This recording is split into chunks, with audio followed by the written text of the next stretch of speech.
Okay, and we're live. Hello, everyone. Welcome back to Sloppy World. I'm your host, Master Walrus 9. Hoping you're having a beautiful time as always. I am just sharing up this video, and we're gonna get going with a little bit of Digimon World DS. Now, I have to say, this was truly heartbreaking and saddening and full of despairs. The original save file got corrupted, gone, completely wiped. All the information was gone. So, with all 100% honesty and integrity to tell you guys, my options were to see if there's any way to restore the file, which there was not, give up and stop playing right there, or start from the beginning. However, we put in 25 hours to a game, and I did not want to repeat that 25 hours.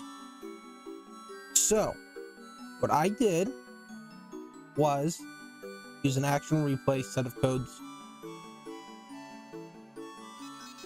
We'll go in, we'll see it. I'm at like over 900,000 bits. So I used a code for max money. Same thing for max gamer points. Digimon Gallery, we have seen every single Digimon. We've got 999 on each of the state, or like the data for scanning each of the Digimon.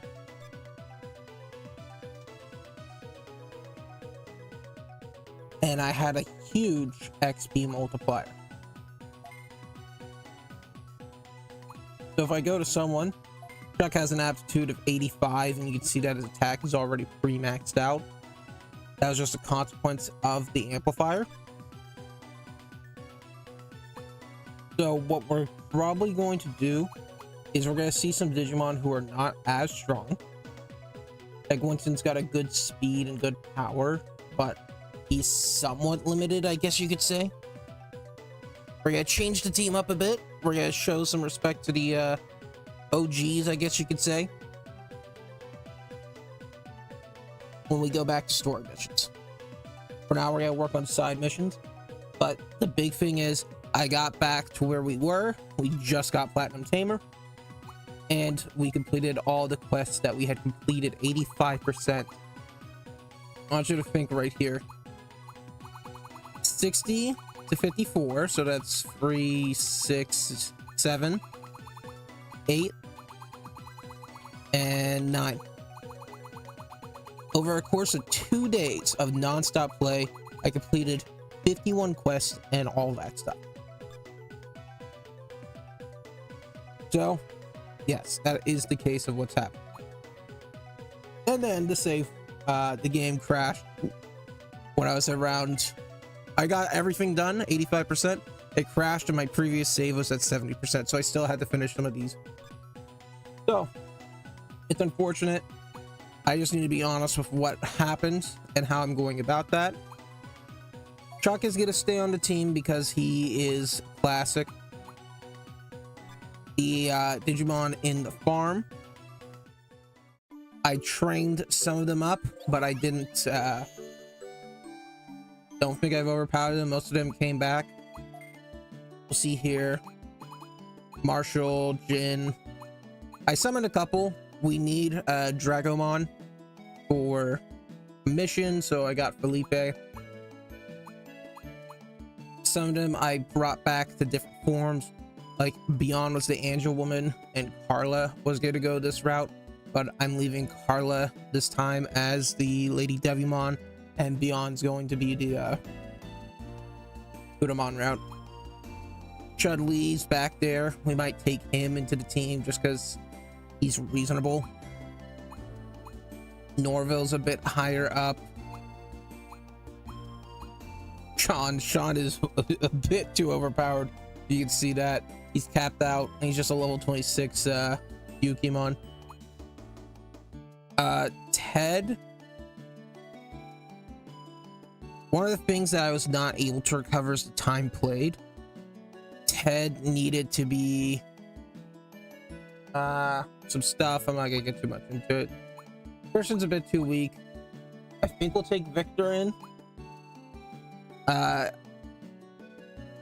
Dre is the Omnimon. We had the Omnimon egg. There's no way to give myself an egg, so I feel like this is just gonna save some time. Would have gotten Omnimon anyways. Peter the Puppetmon. Jeff is a new addition. We needed a Guillemon for something, and oh, sorry, I'm gonna call. I'll be right back.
All right, sorry about that. That was my friend just wanting to call about some stuff. Jeff, I guess he's a Growlmon. We needed a Guillemon for a mission. I really didn't want to take him away, so we got him. Calvin's back.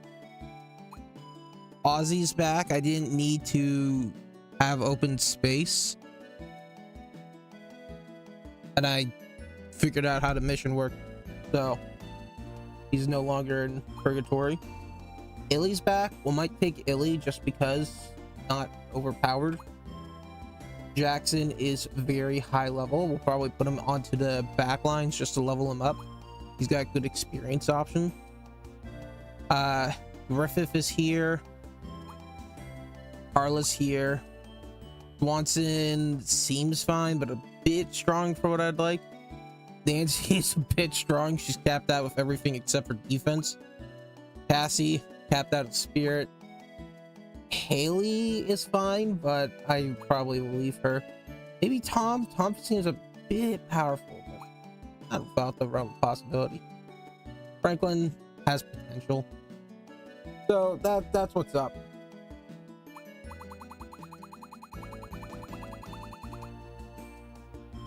I guess if this is gonna go down, this is gonna go down. Kevin could stay because Kevin's not overpowered. I'm fine with that. I want to keep Winston in the back line, but also it's like he's too much now. Stanley's not overpowered. Tyler, I feel, is going to be a very strong force, and I want to keep Chuck because he was our starting guy. So I think I could be happy getting rid of Winston from the team.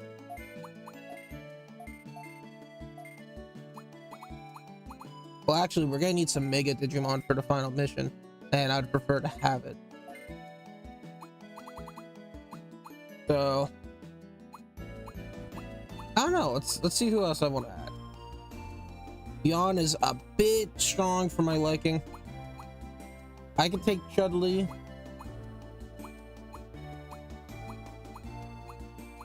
I could take Victor.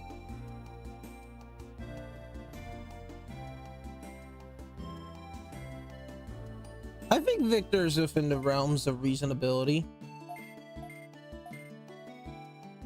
And I'm pretty sure he falls in the beast line and Chuck leaves the beast line.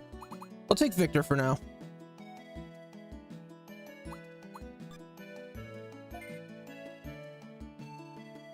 So we're just gonna start by doing some side missions. Last time we were here, we were working on the Florizamon mission. Oh, he needs to be in a farm other than the dragon farm. It's east.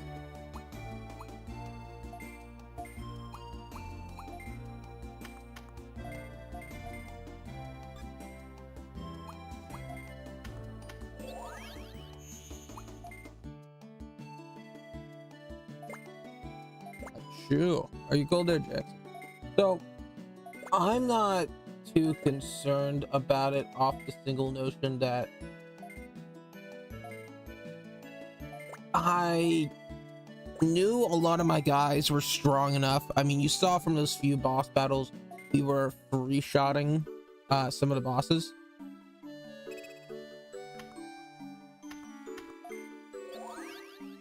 So that's not the concern for me.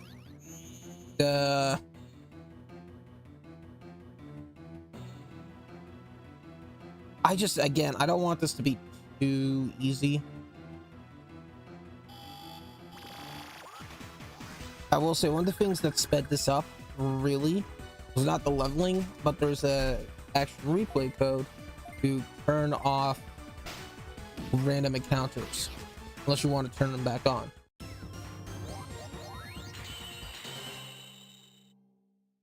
So that definitely helped out. Here's two. So you see what's good. Oh. Good for the encounters, but I mean, you gotta think that each one of those is a second, 2 seconds. You gotta load in, click your buttons, go for animations, potentially miss.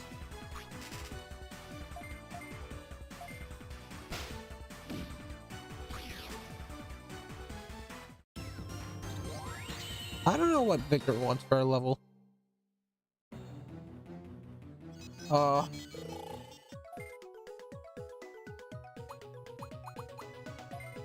Well, let's check some stuff. 18.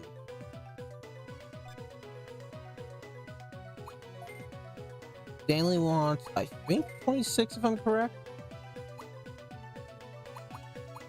33. So he needs like 10 levels. Winston's got the experience. Yeah, you can see that with that it kind of maxed out a lot of the XP. 36. Okay, so we're in a fine position. I know Chuck needs to be like 52, and we're going for Neptumon with Tyler, simply based off of the idea that well, we have the experience. I didn't want to go for Neptumon just because we wouldn't have the 60,000 experience in a reasonable manner, but because of the experience code and the active replay, we kind of maxed it out. So I see no reason to go for Neptumon now. I could definitely see your point in saying that, well, you wouldn't have gone for it if in the first place. You shouldn't go for it now, and you're right with that. But ultimately, it's my playthrough, and I'm just still somewhat upset that I lost that original save profile, because now it's not gonna feel as genuine. We'll try. Probably what we'll do is, once we get a good amount of it figured out, we'll put Chuck into the back lines. We'll put Tyler into the back lines. Try and use the weaker mons up at first, and if we need to, we'll switch in, I guess some would say. How's everyone's days? I'll say I'm doing fine. I opened up a collector booster, the big ones, the premium collector booster, whatever box. The one with Kafka in it, Kafka. And I will say I got absolutely, it was not good. A $45 box at retail. And you know, none of our houses are paying retail.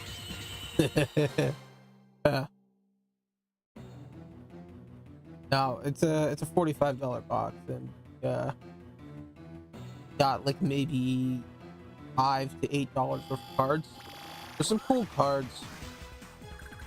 So I'm not terribly upset, but arguably I am upset because there's nothing I got in there that I actually had wanted. I know I'm looking for like the big stuff. Everyone is, you know, like the clouds, mono white cloud, Buster Sword examples.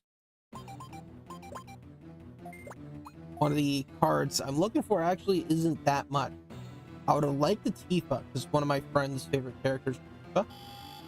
And you know, I don't need the Tifa. He probably wouldn't play, but I'd love to build him a commander deck. That way he had something. You know, they're like, oh, you know what? Here's my favorite character in a card game format. I'll never play it, but I'll accept the gift. Thank you. It's a sign of friend.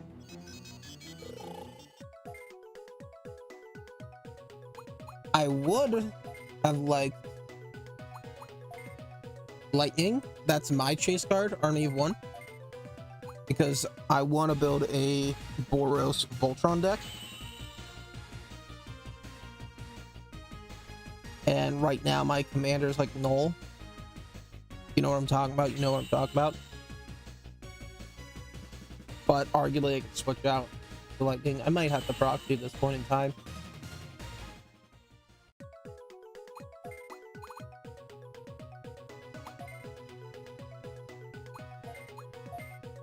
What do we need for the next one? Level 30? That's not bad.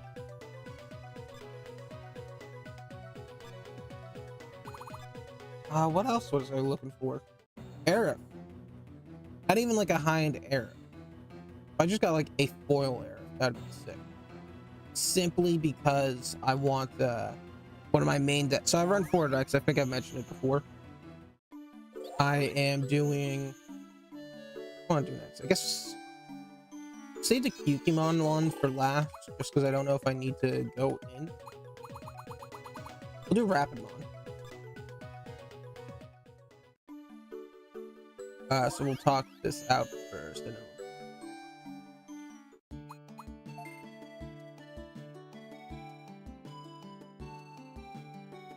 And where are you? There you are, Jackson. Oh, Wally, welcome back. Get the magma stone? Of course I did. Here. Oh, it's nice and hot. Until it gets cold. Always be warm. You okay? Yes, I am fine. What, Jackson's happy.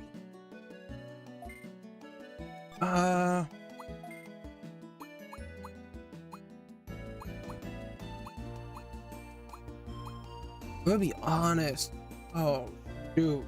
There's no good choice in what I want to do. I want to train up Stanley and I want to train up Victor, so they gotta stay in the party. Winston gets an XP buff. Kevin can have the ring. Tyler can have a ring. Chuck can't have a ring. But Jackson, from his time as a Starmon, oh, that's not it. Or as a Justamon, got Lucky Metal 4 greatly increases the amount of XP obtained in battle. So this is another option for XP. And I want to get him to Greymon or Greymon. So he's got to go into party somewhere. And the only one I can think of right now that I could be happy with leaving off the team is Kevin. And I don't want to because he's like the most reasonable one here.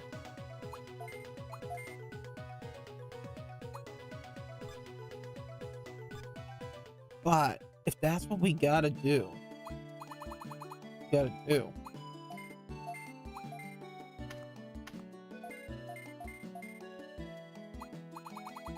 technically losing out on the ring, but we do have possibility.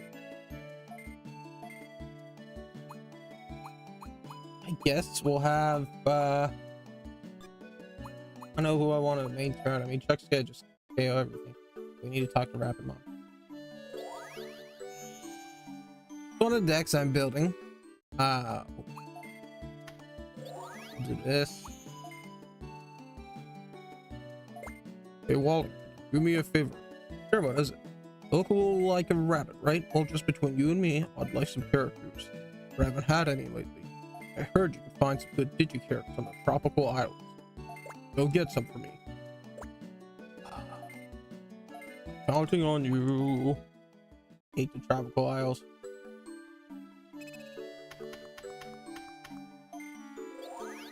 So, give me 1 second while I think.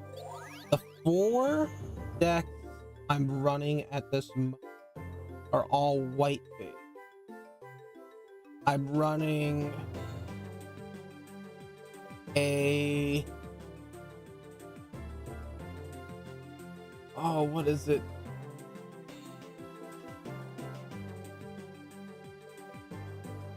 Black white, which is Orzhov. I'm running Orzhov Cleric. I am running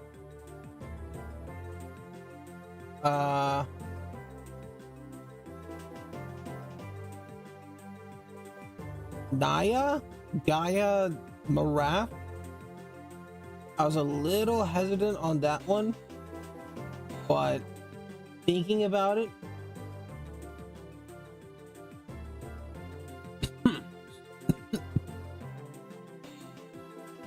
oh, excuse me.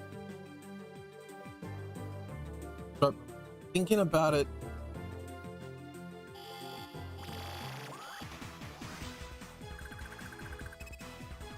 the first commander I had was a Maraf deck, which was obtained from the thrift shop. Yes, that was it. Way back there, you know, broke high school boy, didn't really have a job at the time. I had no real modes of transportation. I didn't really buy a lot of cards, but there was a broken down Maraf Will of the Wild deck in the one of my local thrift shops. And so, in getting that, that was like the first deck I had. Looking back at it, I did ramp it up fairly nicely. How did I think about it?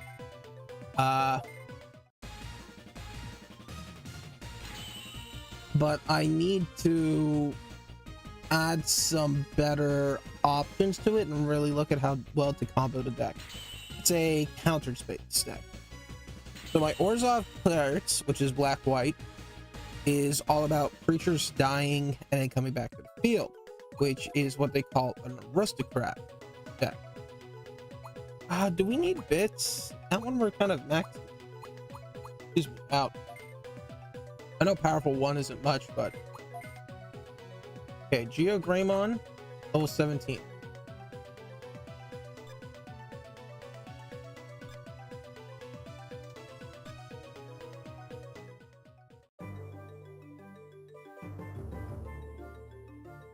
So the commander there is Aura Skyclave Hierophant. I probably talked about this before, but I'm really excited to play, as I have not had anyone to play with. Not an optimized deck because there's a lot of stuff I would change, but Aura Skyclave Hierophant is an aristocratic deck with the commander saying that when a creature or this commander dies, you may put a creature with CMC less than this creature's CMC onto the battlefield. What does that mean? So say when a cleric does, you may put a cleric with CMC less than this clerics who died CMC onto the battlefield. What does this mean?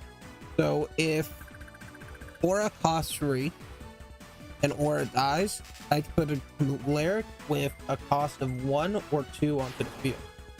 If I have a cleric that costs 5, I could put anything 4 or lower onto the field.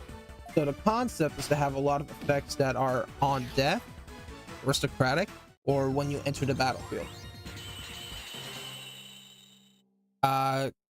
A good amount of those effects are gain life when this card comes into the battlefield, which is why I want Aerith. There's also a few other good clerics in the Final Fantasy set that fall into the white category. There's like 3. One of them is, I think, Rosa, and she's in the dual decks. So I'm running the deck as Cleric Revival, but I'm also running it as a Legends deck. So I do have a couple of legendaries that are not clerics, like Campbell. I pulled a Campbell back when that card was new. I think that was like Ixalan. That's like an $8 card. So I'm like, you know what? It's definitely had some wear and tear, so it's not gonna be worth $8. I really can't go for the hassle of selling it myself. I'll put in that deck. It's a good card. We're gonna be gaining life. The opponent will be losing some life.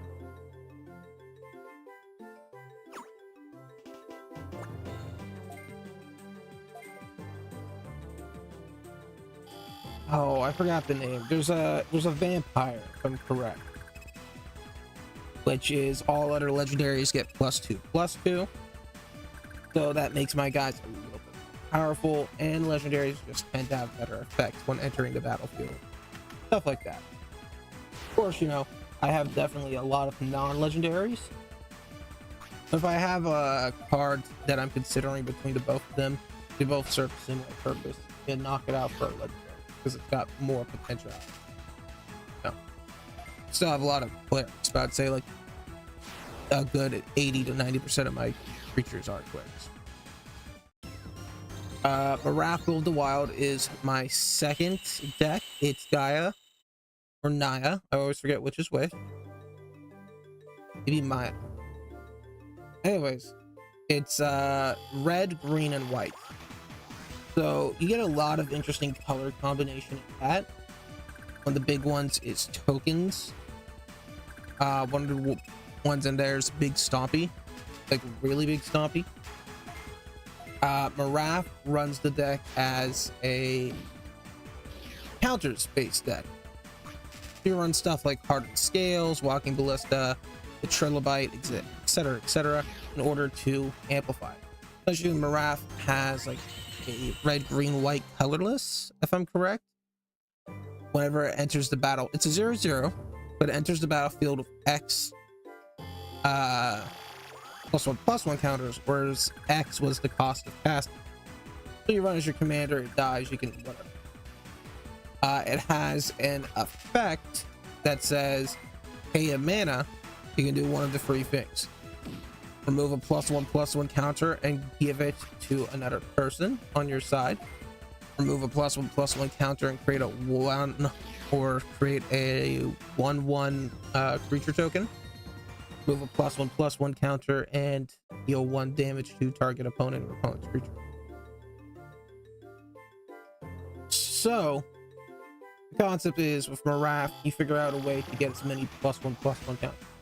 I'd probably go heavily on the basis and just focus in on getting in Maraf a lot of times. A lot of like elves is probably a basis, and then have some nice green or nice red and white offensive defensive capability. I need to look at that. That one's definitely a higher tech deck. I know they had a Maraf Precon. Is it the Maraf from Precon, if I'm correct? But I can take a look at that and get an idea of what they were running the deck at. The third deck I'm running is Arcades. I think it's Shrewd Strategist, might be Grand Strategist. And that deck is themed around walls. So I would consider it ultimate playstyle. Walls typically are cards with Defender. which means that they tend to be cheap. They tend to have little to no power, but a high defense, and they can't attack. So, for example, a very popular wall of swords. They cost 3 and a white. It's a free 5 with defender flying. I'd say that's pretty much one of the iconic ones. 10th edition. See if I can find anything else. But Wall of Mourning, Wall of Memorial, Wall of whatever, Mnemonic Wall. Very popular types of walls.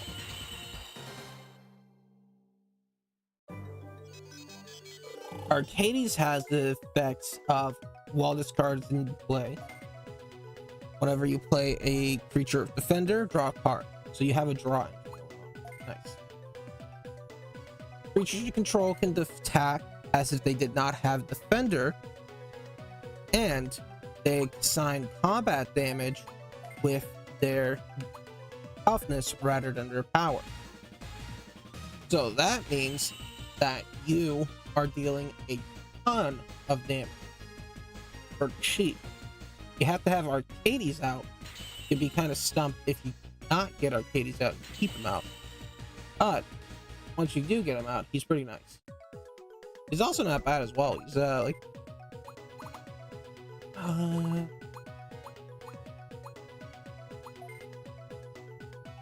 let's see. He has green, white, blue. I forgot what that color combo is called. And a colorless. He's also got flying. And he's a 3/5. Oh, excuse me. You know what? Let's also check what mission we want to do next. I guess let's do the Dragomon mission.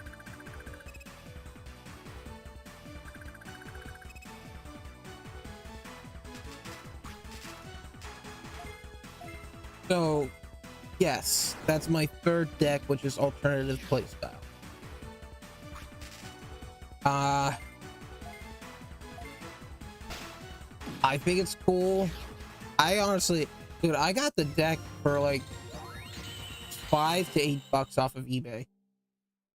You look up a custom commander deck for a certain card or archetype, and you could probably find it. Depends on how much you're willing to pay for it, but arguably you're gonna get some cheap cards. You can go into your LGS, find some singles, and improve it from there. There's actually a card that was worth a couple bucks in there, which I think changed, but it's like all creatures with defender you have get +0/+2. Not bad at all. Yep, the Creek Farm.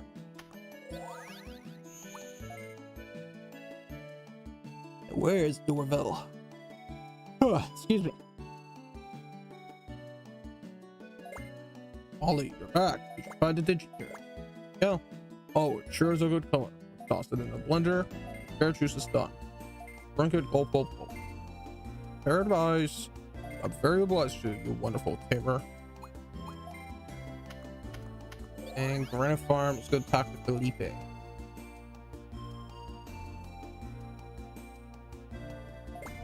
Wally, did you have a sec?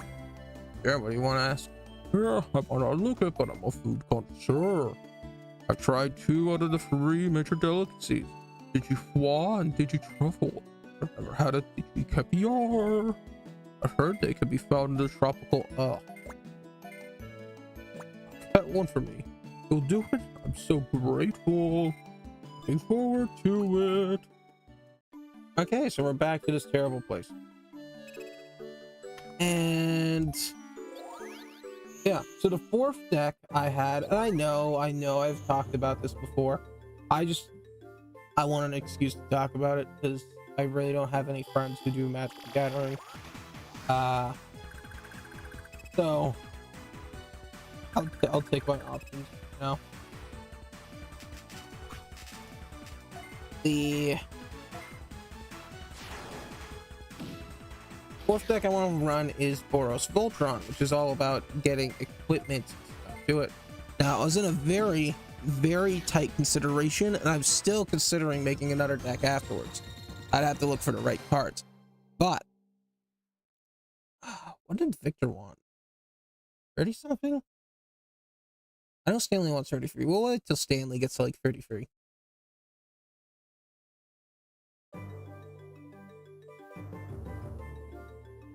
The Voltron is all about equipping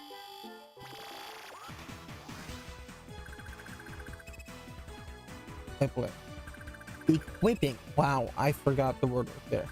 It's all about equipping artifacts and enchantments to one guy and doing a lot of power and damage. I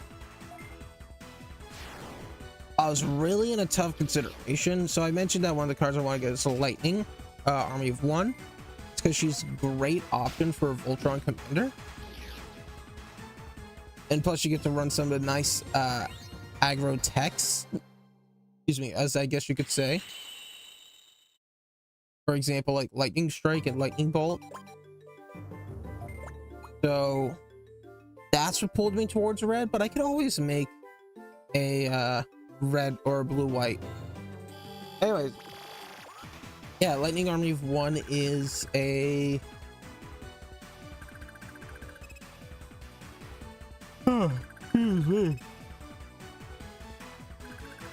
card where whenever you deal damage, it's like red, white, and then a few other things, a few colorless, I think 2 colorless. And she's got whenever you deal damage, any other sources of damage done to that opponent or creatures it controls is doubled. It's got first strike, so technically what's going to go on is you are going to attack with lightning. She's going to have first strike, and then all your creatures are going to do double damage to your opponent. Then there's ways to cheat out more, and oh my goodness, it's such nice. For example, double strike is an option, which means that she'll attack twice within that first strike. And it's like, whoa, that's sick. Now you're quadrupling it. And then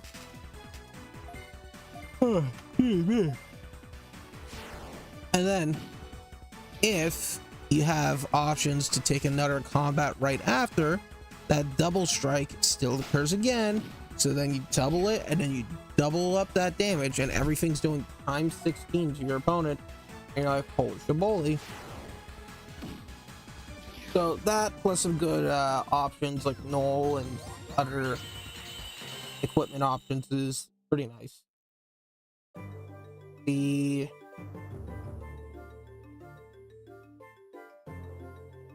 What is it? What was I gonna say?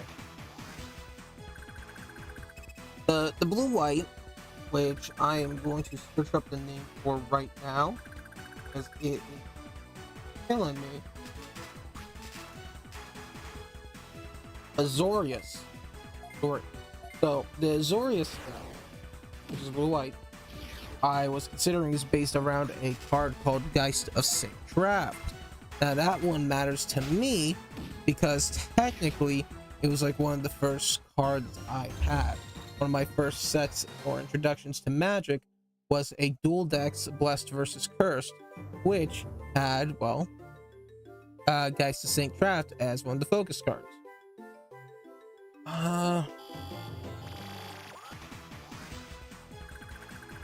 I go up or do I go down? Already on our path up. Up.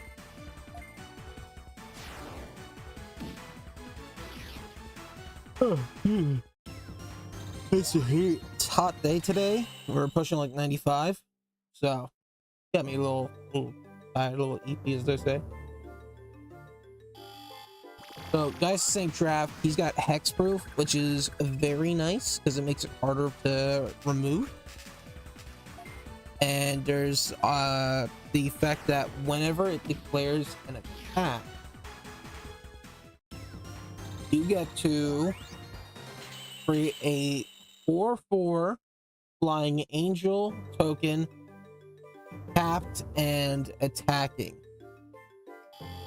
It's exiled at the end of your turn.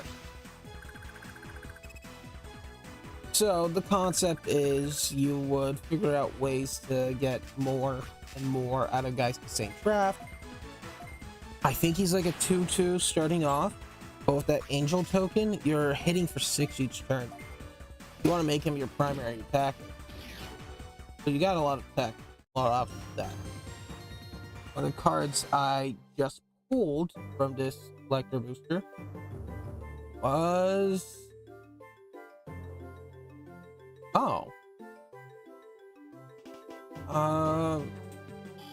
I feel like it's gonna be down the ladder.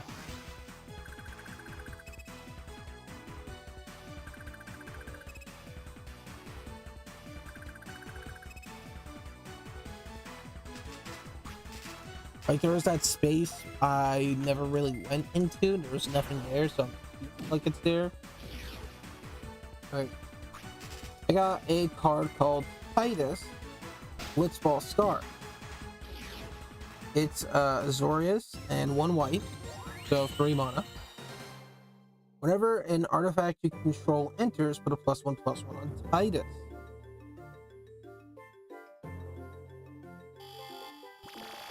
Whenever an Titus attack, tap target creature and opponent controls. So I would probably, I could make him switch outable with Dice to St. Traff, because they're both Azorius.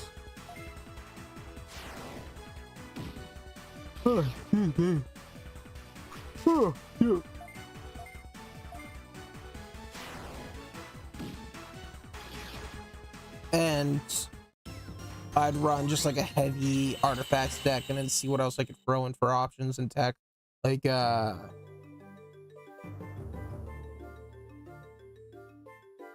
not there. Like Tezzeret. Making an artifact heavy deck, have some options. But stuff like Fopter, easy card to throw in.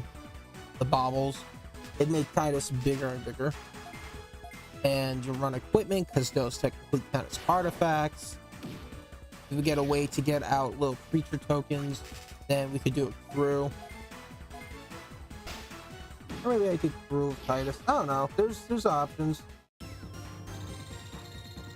It would make me feel less bad about the pools if I use them.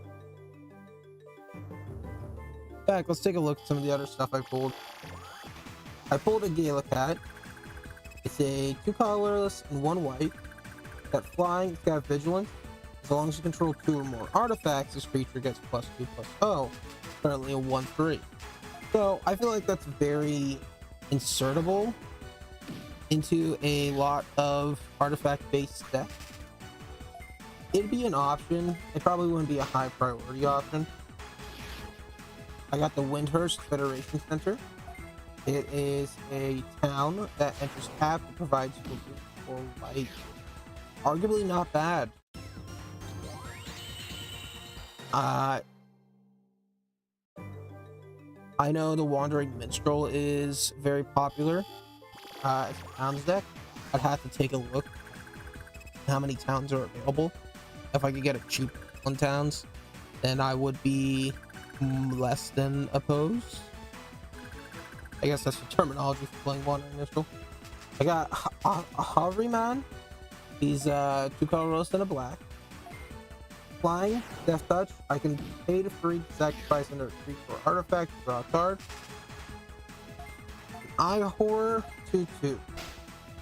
I'm not a fan. If he was a cleric, I would definitely, it'd be like no doubt into the deck. But I can't justify using him in anything at this point in time. I got a Feast Nice, which is 2 colors and a blue. When it enters, I create a 1/1 colors hero token and attach it to it. So it's like a creature card, but then if the creature dies, the artifact goes on the field. Equipped creature gets +1/+1. As when this creature deals combat damage, draw a card, and is a rogue and it's type. That equip cost 4. So arguably it's not bad. If I did build the Azorius deck, then it's going in there. Oh, Talon.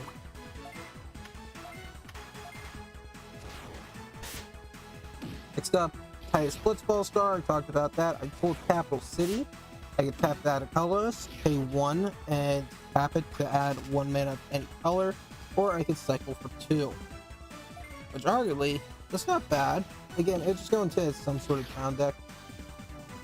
I got Rufus Shinra. He's a Orzhov colorless. Orzhov plus 1 colorless human noble. And he's close to level up. Or to well. Alright. He's a 2/4. And he says, when Rufus Shinra attack, if you don't own a creature named Darkstar, create a Darkstar. A legendary 2/2 white and black dog creature token. I think that's a decent card. It if you manage to get him out and have him attack, then you have an additional 2/2 onto the field. And that 2/2 ever dies, then you get you can get him back. I think there's a lot of potential in him. I wouldn't be running a deck themed around Shinra, but I could see Shinra being in a deck.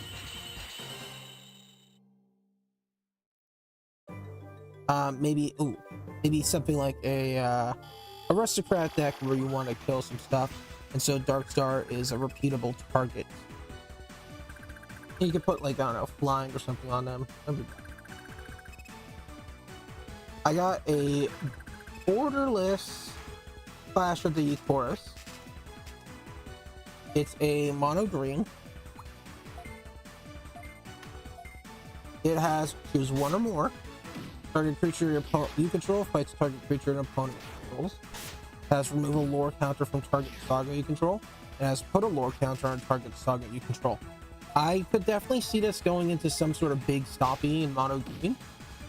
Like with Tifa or something like that. You just get trample, you just build up a super big character, and then you throw in some lures. That could be good. I got a full art foil forest,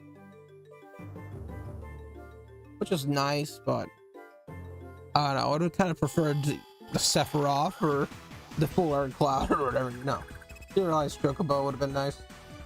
I got Zildin. He's a red and 2 colorless human monk for 0/3.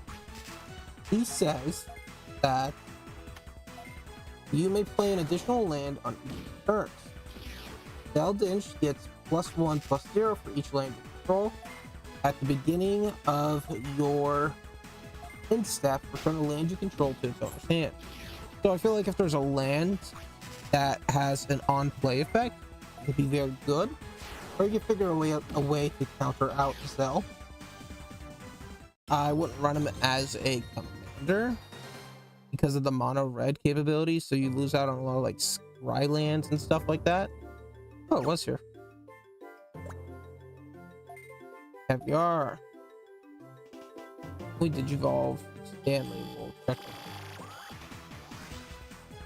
No, but again, anything that you're going to be wanting playing lands and that has red as a feature, you're going to want Zell into that deck for more optimization. I got a borderless Lord Fiscal Guado. And he's a 1 colorless, 1 white spirit player. Flying. At the beginning of each end step, if you put a counter on this creature, or if you put a counter on a creature this turn, investigate. So my cleric deck doesn't really work with that too well, so he's out. I can consider him because he's a 2/1 legendary player with 2 costs, so he's affordable. I've got him. If I got something that's just taking up space, I could consider throwing him in. But he doesn't vibe as well just because he needs counters on creatures, and we don't really do that. If I had some of the other white or other white clerics like Aerith, he gets a counter when you gain life, that would work. But don't. I got a full art of the Wandering Minstrel. He's Simic, which is, I think it's Rain Below. Human Bard, 1 free. Lands you control enter untapped. The Minstrel's Ballad at the beginning of combat on your turn. If you control 5 or more towns, create a 2/2 elemental creature that's all colors.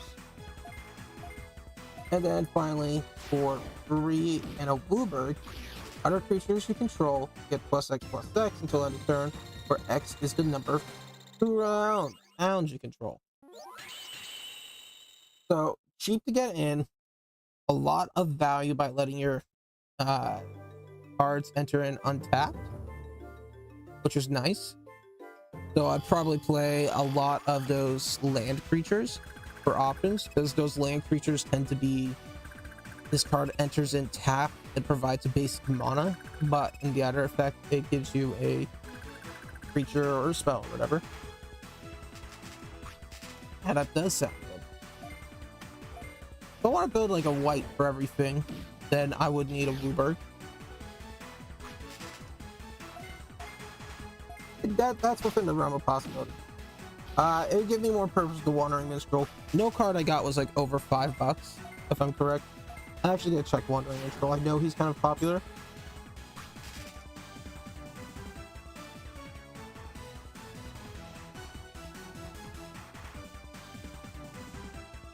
Yeah, the borderless is, it's a borderless. It's like $3.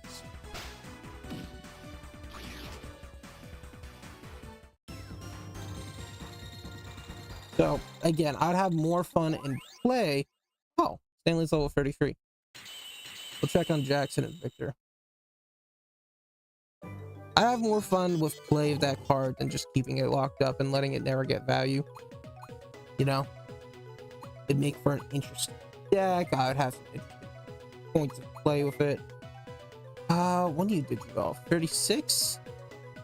Keep that in mind. We'll probably get you soon.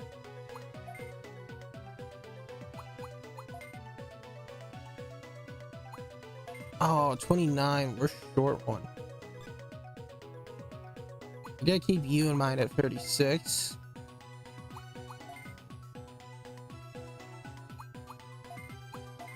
Make it, come on.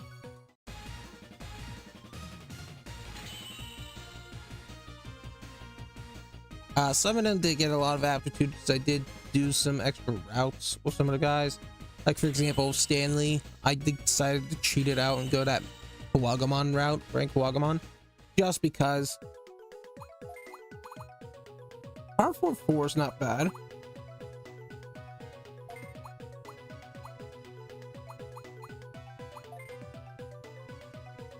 You probably go, but okay, 43, you only need 7 levels. That's not bad at all.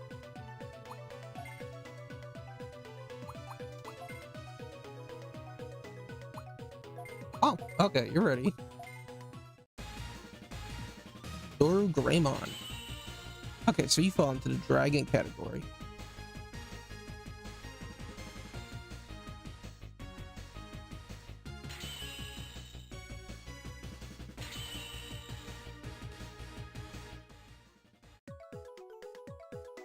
Sleepboard freeze really not needed. 49, that's a lot. That's reasonable, it's just a lot. So 36 on Winston, that's what we're looking for. So as I was saying, Wandering Minstrel, I will probably make a deck out of that. I haven't seen any Final Fantasy Vault in the area because I just have not been able to find it, but I'll check up on towns, and then I'll probably put in some other forms of good lands that enter in tap but give me some options, and then I'll figure out what I want to put in for other cards. There's decks, deck lists going out there. Probably something with landfall. One of the nice things that I didn't know, and I think it might have been a more recent rules change, but I say recent, it's been going on for a few years, but cards for your commander's color identity, just have to have the color on the card. It doesn't need to be the pay cost. So for example, Wandering Minstrel is Simic, he's just green and blue, but because he's got Wooburg in his effect, you can play Wooburg as the deck. I got Tancred Waters. It is 4 colors and a white for a legendary human warrior. 3/5. He's got black. He's got Royal Guard, which is an effect that says another target legendary permanent will get destructible as long as you control Tancred Water. And whenever you cast a non-creature spell, Tancred Waters gets indestructible until turn. So I don't know what I'd want to do with that deck. You're granting your legendary, legendary permanent indestructible. Maybe some sort of stall deck. Maybe there's some sort of win condition where like you get the whatever, or you can't prevent damage, or I don't know. There's something there. I just don't know how that's something. There was not a card. All you need though is for one card to come out and then the card gets busted. It's worth 10,000 times as much, you know. 4 cents goes to the $40. I got Baron Rivalry as a full art, which is Deadly Report. It's a 1 and a black. It's an instant that says, as an additional cost, sack an artifact creature in order to draw 2 cards and create a treasure token. So, arguably, I could use this in my Cleric's deck. It gives me an option to sack a Cleric, which, if I have just an on-play effect and I don't really want the Cleric anymore, and I want to get someone with lesser ETB onto the field, or CMC on the field, and this is an option. I get to draw 2 cards and I get a treasure token. So, since the card's not worth much, I might as well put it in a deck, you know? And then Moogle's Valor. It is 3 colors, 2 white for an instant that says, for each creature you control, create a 1/2 white Moogle with lifelink. Creatures you control gain indestructible until turn. Which I think is a fine effect. I'd probably build some sort of like mono white tokens, rolls as I call it. I'm so used to like the rolls, where I figure out some way to generate a ton of creatures and play this out. And then finally, I got a double-sided token that's foil. Wow, it's a treasure in a hero. So that was the pool. The Moogle is like borderless, I think what they call it. It was nothing. It was nothing for a $45 box. So it was quite disappointing. But I gambled. As it, I haven't opened up a pack, and I want to try and keep it that way. But one of the sets that I am interested in, like the whole next match was Digivolve, is Union Arena Black Clover. Now, Union Arena has got one big thing going for it for me. Sets are locked. Now, I'm kind of not for the idea in terms of gameplay. So, for those who haven't played Union Arena, it's like Weiss Schwarz, where the big gimmick is that you got like a ton of different industries and franchises and whatnot, and you're able to build a deck for your franchise and play it against the deck for another franchise. Universes is doing it. They did it with a couple sets.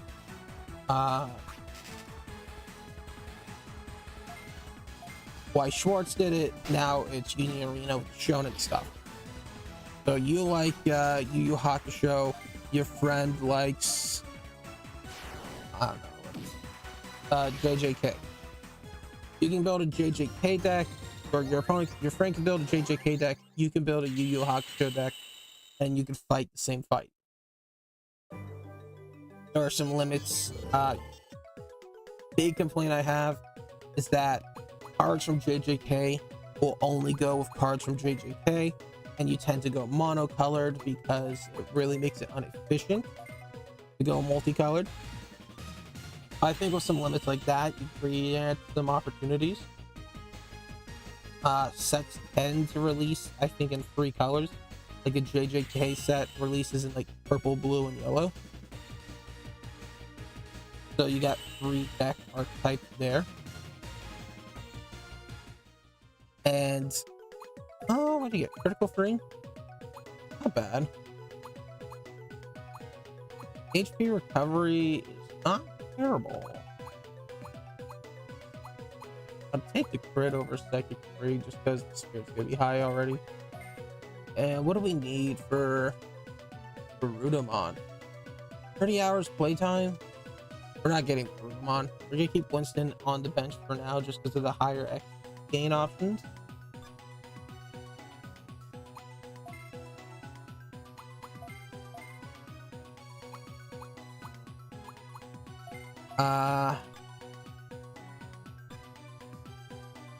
Same thing with like Jackson here. But since we're not gonna get him in the game, then we'll switch him out.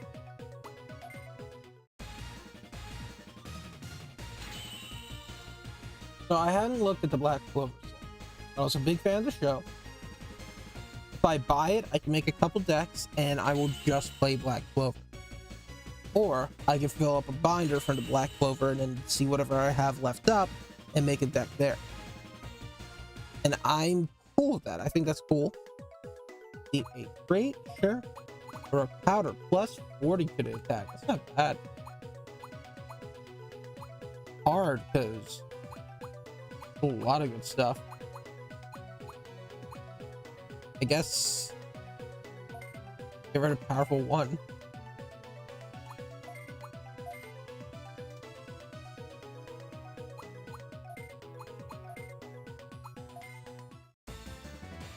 Right back to Agumon for Greymon. Check on mission.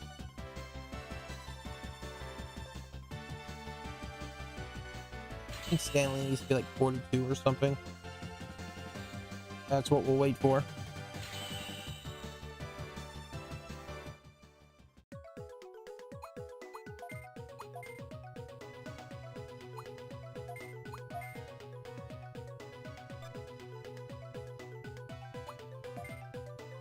No, don't want that.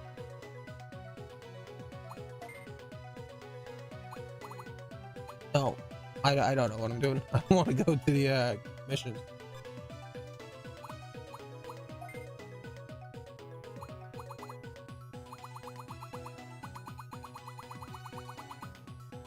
There's Ghoulmon.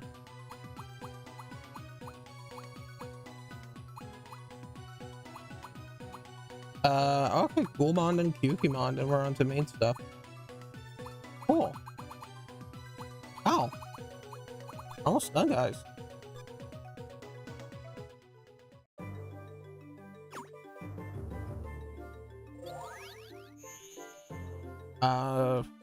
Dude, what was I talking? Oh, Union. But I think the game's very cool. One of the nice things that Bandai has been doing is they've been dropping apps. It allows you to test out a couple of decks, but figure out the rules of the game. I liked it. I got a few of the Union Arena decks of the first set. I got Hunter x Hunter. Okay.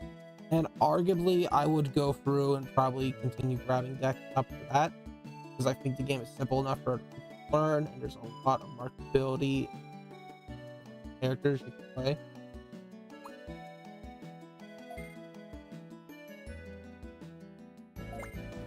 Back, Wally. You able to get a Digi Caviar? Wanted, right? Real. Ooh. Fries. Want 3 major delicacies. Strong flavored. Heavy. A little sweet too. Oh, it's wonderful. I'm satisfied. Thank you, Wally. Okay, Ghoulmon. We're up to you.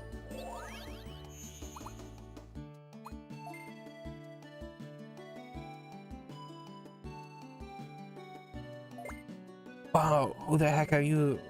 What are you talking about, Swan? Hey, Wally. Oh, yeah, sorry. I think my eyesight's getting worse. I can't see very far. Really, that doesn't sound. Any way you can improve it? Actually, I have a favor to ask. From what I hear, Medium from the decentralized hunting. Get it? Yeah. Thank you. Oh. Okay, cool. I see Indie Central. Just gotta find Meteormon. Yeah. So if I count into some money, I'll put it that way. I'll pick up some of the decks because it's not a popular game in the US right now, but there's some popularity rising up. I'd build a deck, maybe I play some stuff online, yada yada yada. But being Black Clover, are you Meteormon by chance? Yes, I am. What can I do for you? If I have a pair of your contacts, would that be okay? Contacts, huh? Made them from a crystal I found the other day. Didn't cost anything to make, so careful. I don't have any replacements. Okay, you keep on time. And we're caught up. Oh, we'll do a quick save. Yeah, so I wouldn't have to worry about upgrading my deck or following along too much. If I want to play competitive, maybe I'd look for the newest sets and the most powerful. But really, if I have like a full play set of everything from Black Clover, then it would come down to me to must optimize my deck. And if it never goes out of rotation, which I can't see why it would, then it'd be cool. You know? So that's I'm feeling inclined, especially considering a box, which is like 16 packs, it's like 55 bucks right now on PCG Player. That's cheap. Ollie, did you get the contact? Don't worry, I got him right here. Oh, I'll try right away. It was in my eyes and all in my mouth. Oh, this hurts. Okay, Swanson? Things starting to go away. This feels like I can see your face. These are unbelievable. Crazy that the prescriptions just happen to match. Final one. Come on, where are you? Come on, Sean. Come on, Sean. Ollie, snowboarding is cool. I haven't tried it yet, though. It'd be great to go down a snow-covered mountain. Are we right? Yeah? You think so? Ollie, I heard that a snowboard champion Icebond is coming to Digital Central. The Ice Osmon and get a snowboard from him signed? Really, thanks, man. Okay. Right, he's down here.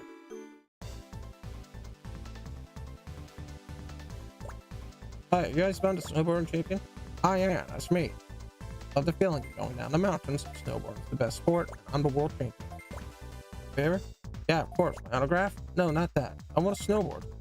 Oh, don't worry about it. I want everyone to have the opportunity to snowboard. Take this one. You don't have to pay me. No problem. Goodbye. Okay. We'll go turn this in, then do a quick save. And we'll go fight some tamers. I honestly do not remember that area. I must have beat it when I played the game the first time. And way back in the day.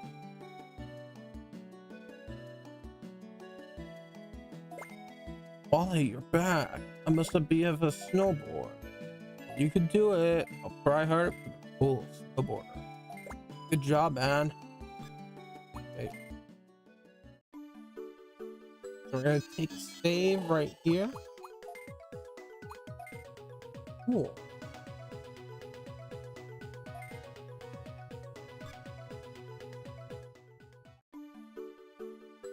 So, yeah.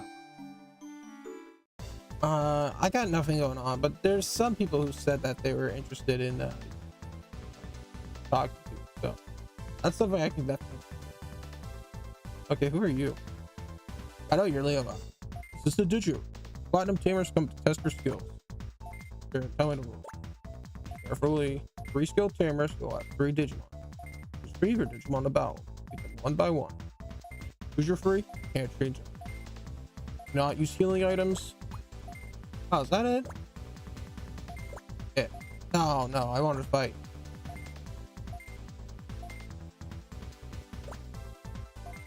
just be a planet tamer. I am too.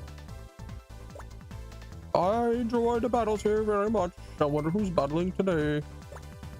Oh, that's right. The tamer battles make me really excited.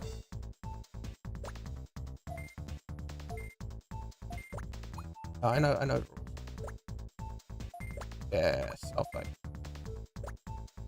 Whoa! You participate the current Digimon that you have?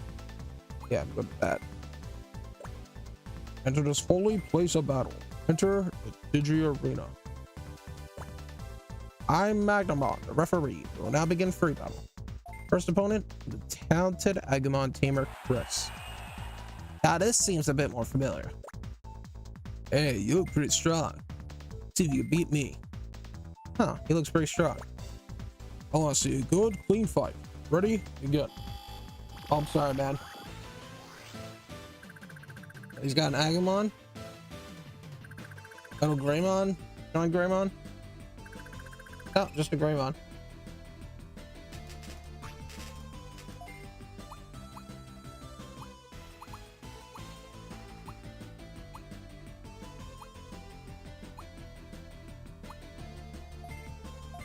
Sorry, man, it's over.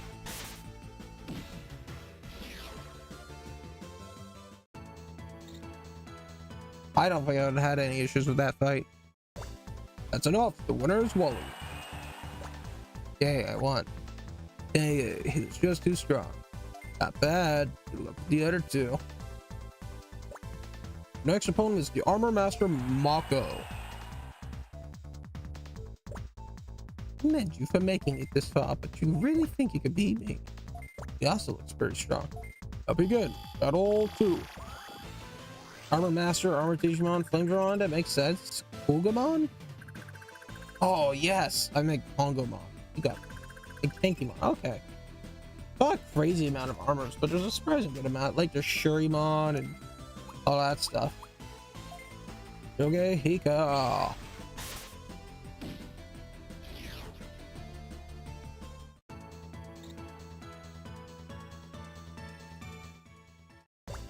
That's enough. The winner is Wally. Yay, I won again. You're much stronger than you look. Let's see if you can really beat your last opponent. Yeah, we're fighting just a couple of ultimates. It's the last battle. Elite Tamer, Robert the Mega Tamer. I've seen the way you fight. Alright, but I'm not holding back one bit. Sure, I'm not holding back also. For the final battle, begin. This Diaboromon. Okay, that's it. That's a on. Galamon's a mon. And another Diaboromon has some originality. Oh, this looks like this one looks like it's giving me some trouble. Like it would have been an easy match to finish because Chuck and Jeff were pretty good. But oh, well, good for him. But you both did well. Winners well. Yeah, get off for it. You're amazing for defeating. We'll be here if you ever want to test your Digimon strength. Back at any time. Well done defeating the freak. Congrats. Bring your strength as a tamer. I'll form Chaos Valiant. I don't know what CV stands for.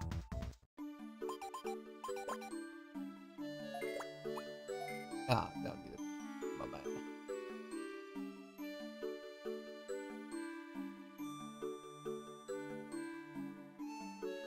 We should put Yatamon into the backlines. Is Winston equipped with a ring? He does have it.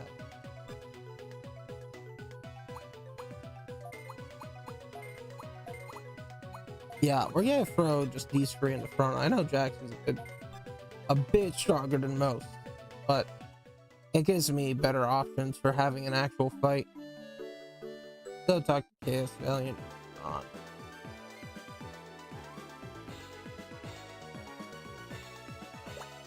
Oh, Wally, it's you. I've heard all about from it, Magnamon. And you fought splendid. Oh, well, sir, Shining Shootout. Yes, that's right. What is it? Something happened? A little while ago, this became platinum timbers. Here. lost contact with Yuji and Kazuya. What, really? And though I doubt anything will happen, you might be in danger too. No way. If I doubt anything at all, I'll immediately understand. Yes, sir, I will. It might be unknown D again. Be careful. But did Digimon daughters really disappear? So ask around. Wally, oh no, we've got trouble. Hello, Mom, what's the matter? We got a problem. Hurry up and return to the farm. I will. I'll be there soon. Why is Calamon panicking? Gotta hurry up, get back.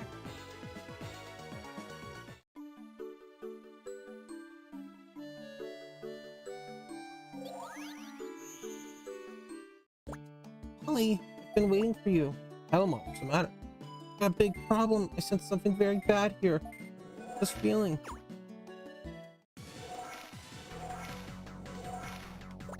Whoa, what just happened?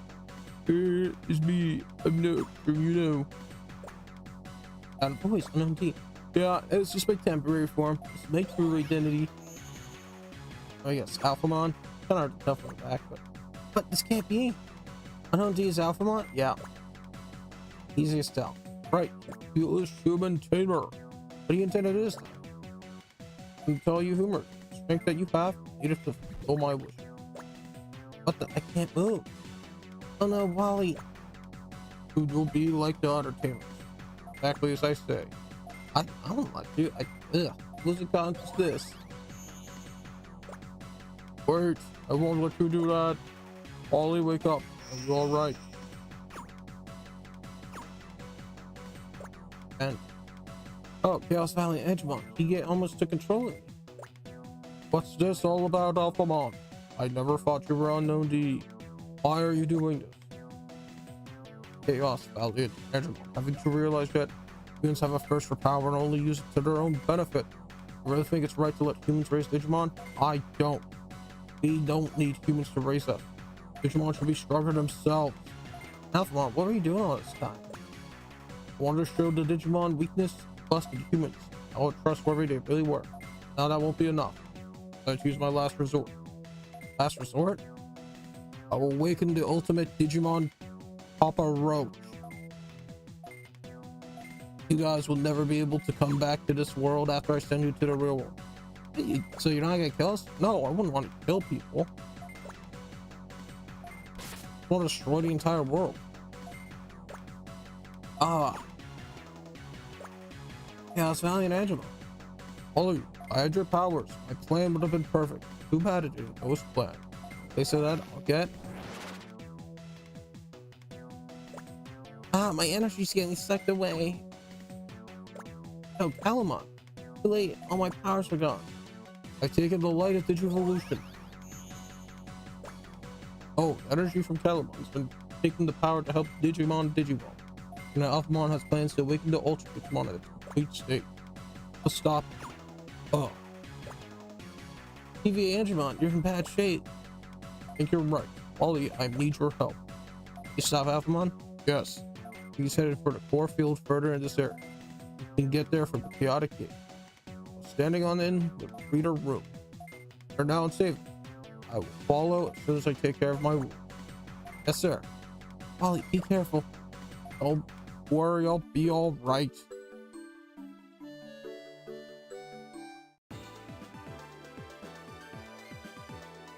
Yay. Must be a chaotic gate. Directly to core field. Ah, no time to think. I gotta hurry. Yada yada yada. Oh.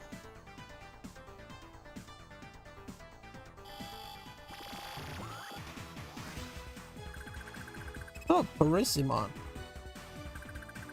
Katakaramon. Katakaramon. Alright, Jackson. Purple Grow. Actually, let's see how much Razor Claws can do.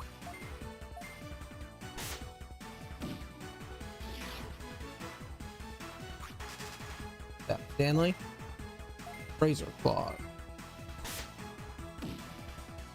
See, that's what I want. I don't want a one-tap.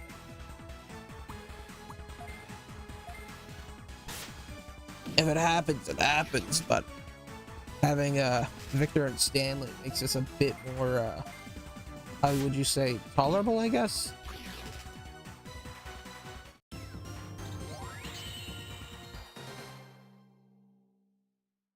Need Jackson to get to 14.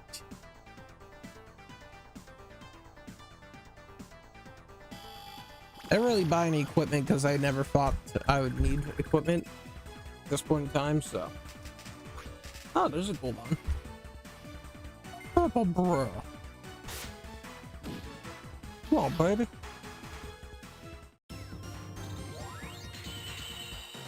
And Victor's 49. I remember that.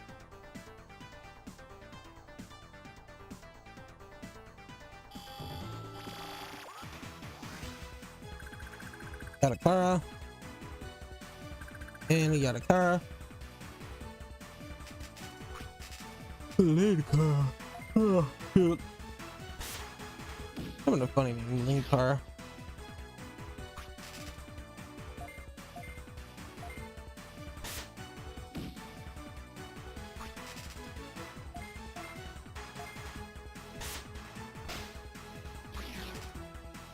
Yes, yeah, we'll wait till Stanley Digivolve, but he'll be above 40. We'll put the ring. Chuck's 40, let's put a ring on him. He needs to get to 52, so he's got a little bit of a while. We'll check Stanley. He needs to be 43. 43.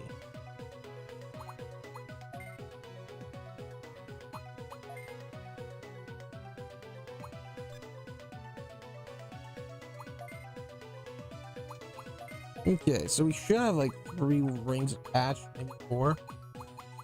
Yeah, we got 4 rings attached. 3 rings for you. Plus the XP boost from Jackson and the XP boost from Winston.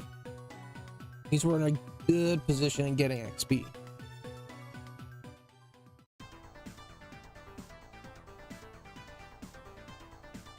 Get an item here. Black War Greymon. Ooh.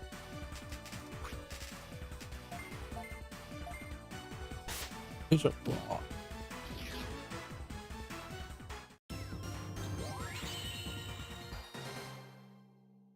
Yeah, we'll digivolve them.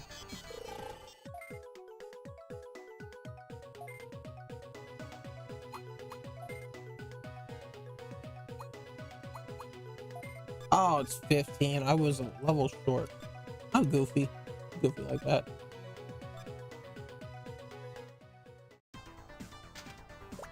Alright, Soma S.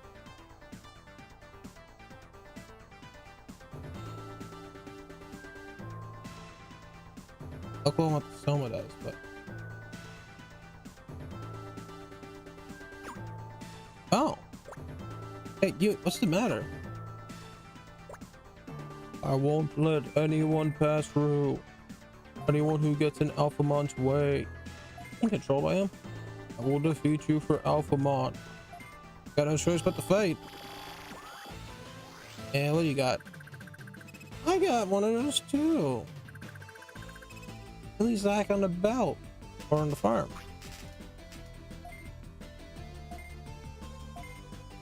And the Creepymon's an easy approach.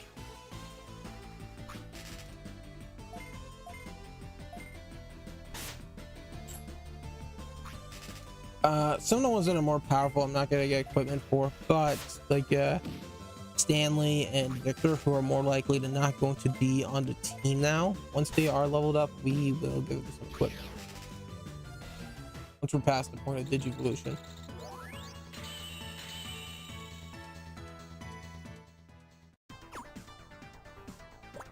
Oh, what am I doing here? Good, you're back to normal. Exit over there. Hurry. What? I just need to go that way? He's controlling the tamers he kidnapped. Alphamon's gonna pay for that. Yeah, let's go Greymon.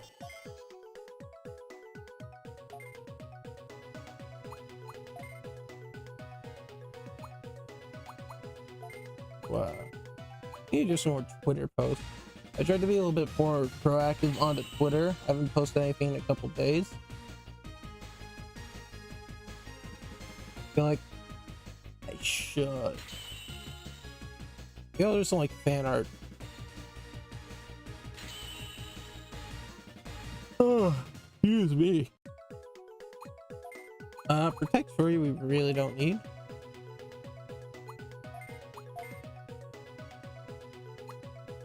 Level 25. Not bad at all.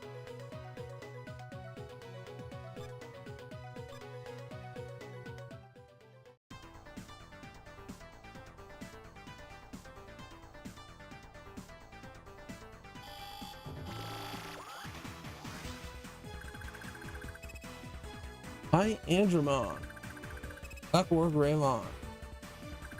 Hi, Andromon. Okay, I'm gonna get some water, so I'll be right back in just a second. I am getting. Wait.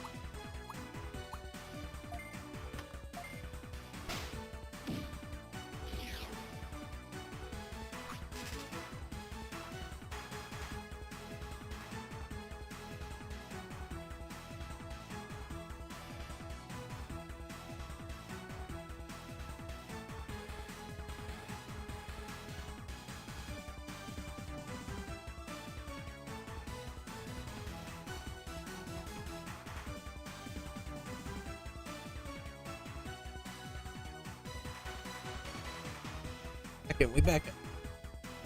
Razor Claw.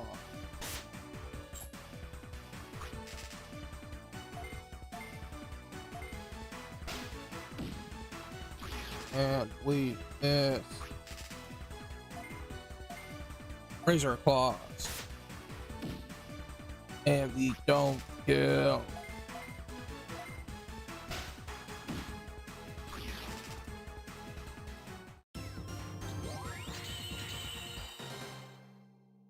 We'll keep Winston on the team for now. He won't be in our final approach, but he will be here for a homage just because that XP boost. The Dalian Dagger.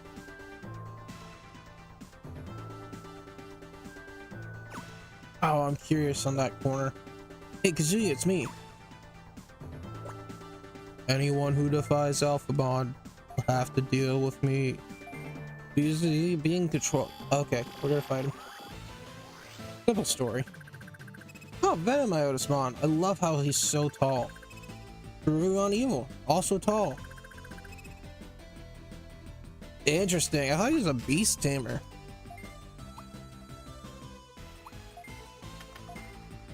Not what I intended to do, but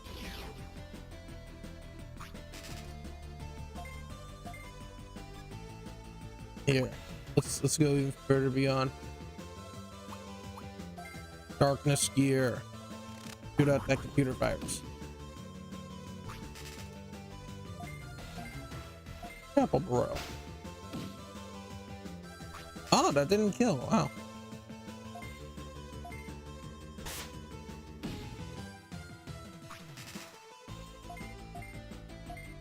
Well, we're gonna take a hit then. Midnight Raid. Get those two. That makes sense. 260. Okay, that's still not bad.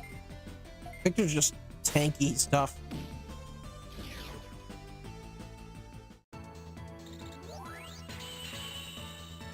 I'm hoping we get a better move sooner than later.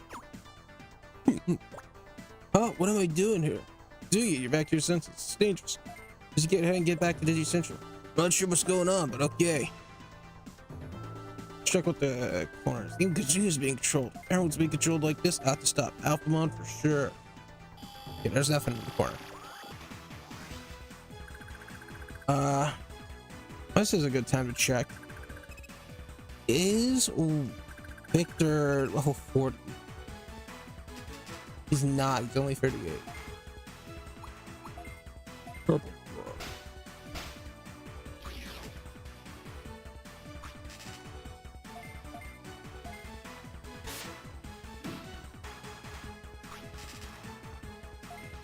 Right punch. I do think it's interesting that most Digimon, if not all, have some version of either straight punch or charge. It's a constant, universal constant. Yeah. I mean, it makes sense. You don't want to lock your players out by giving them a no option to attack. So by always having an option to attack, by having a 0 DP move, then they have potential to like not get stuck. Here, talk about it. Just in case they still die out, but you got something, you know. Another Caramon. And Digimon. Excuse me. Wow. Straight punch these two.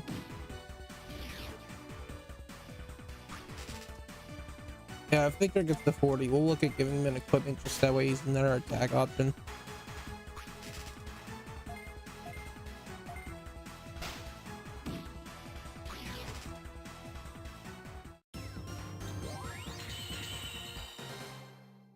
He's close.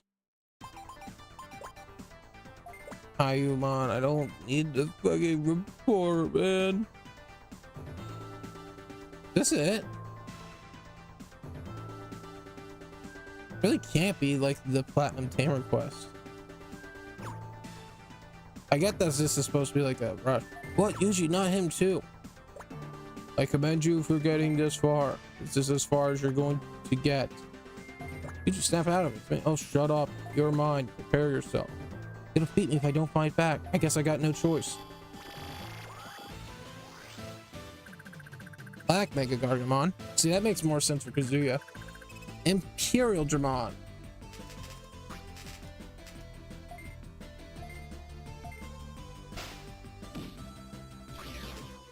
Yeah.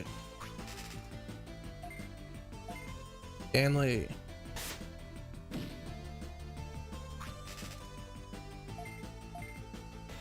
Exit.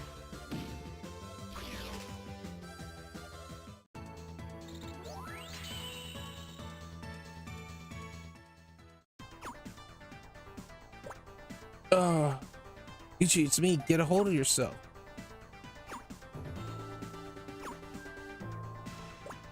Wally, thanks. You saved my life. You defeated me. You improved a lot. No, not at all. It was just luck.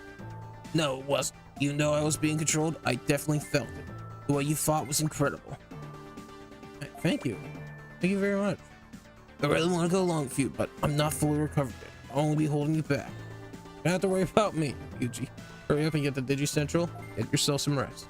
Listen, you gotta get very dangerous, so make sure you're very careful. Understand? It will be. Doesn't make me happy at all to beat Luigi like this. Better catch up to Alphamon and restore peace in the digital world. Oh. Well, what is it? What? Is it Armageddon? Oh. I can't go unless I defeat him. See what you're made out of. Oh. Oh.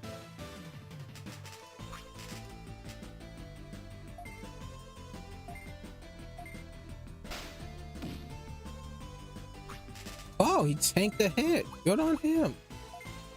Fiery brat.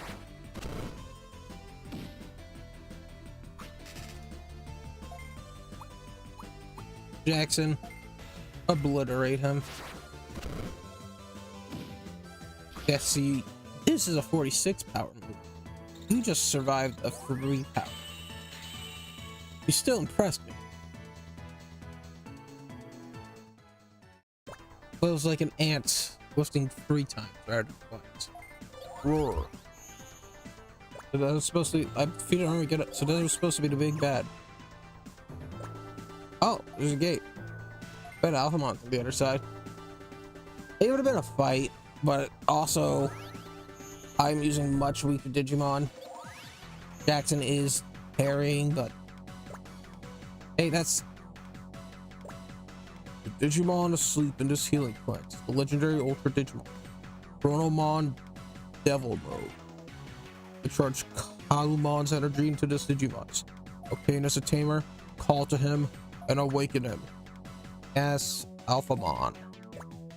Rise Chronomon Devil Mode. I'm your tamer. No, we can't let him. Rainbow Six Siege X, Alphamon. I've seen your history on Steam. What? Kane, you can't do that. Oh, Chronomon DM. Razor. You also done it to Kane?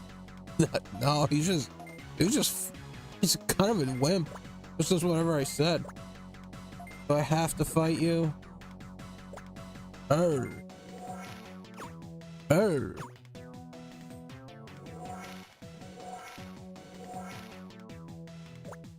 Oh no. He's awakened. I'm victorious. Roar. Behold this power. With this power, my plan will be a complete success. Error came. Order him to destroy this area to ruins. Oh, this isn't good. Who's giving me orders? Who's giving me orders? What? Huh?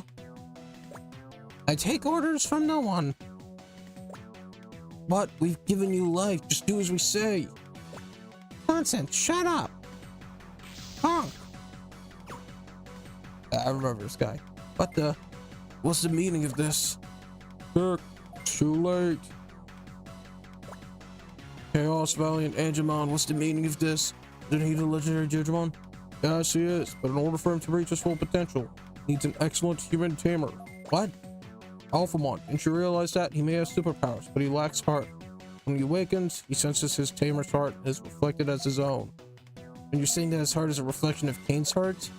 Yes, and because Alphamon has taken over Kane, the evil in Kane's heart become instilled into that Digimon's heart.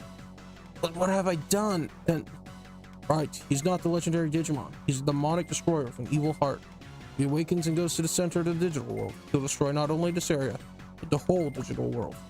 That's impossible. I just want the digital world to be a better place for Digimon. That's not my fault. I'll stop him. I'll help you, Alphamon. How annoying. How annoying. Take that. Oh.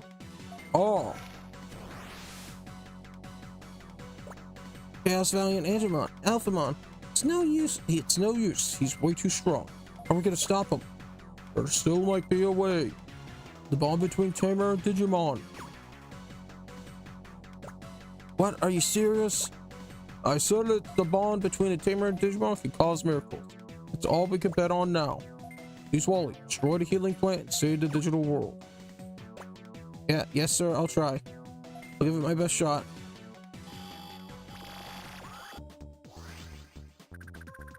Ooh. Thunder Pod. Fire Pod. Wind Pod. Water Pod. Interesting.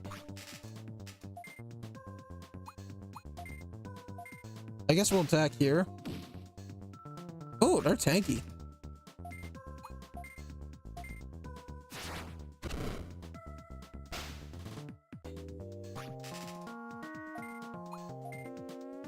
Oh, this is some sick music.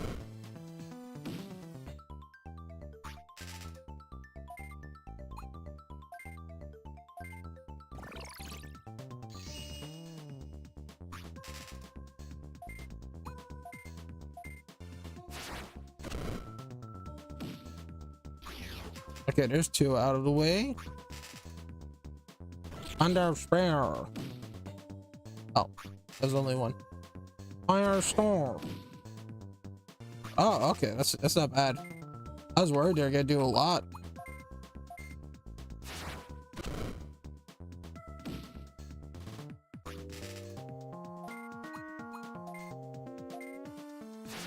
Music is sick.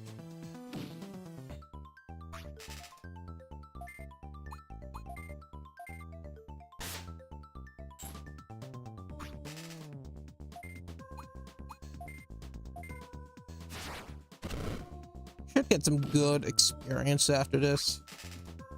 Should be able to level up to unless we get instantly put into the fight against Chronomon, which I don't remember, but that sounds about right.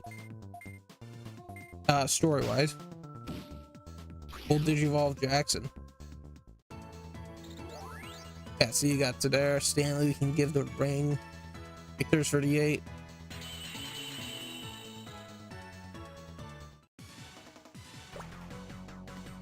Yay, I stopped the healing plant. Now Chronomon can't be revived. Wait, I still sense him. Hey, that's what the.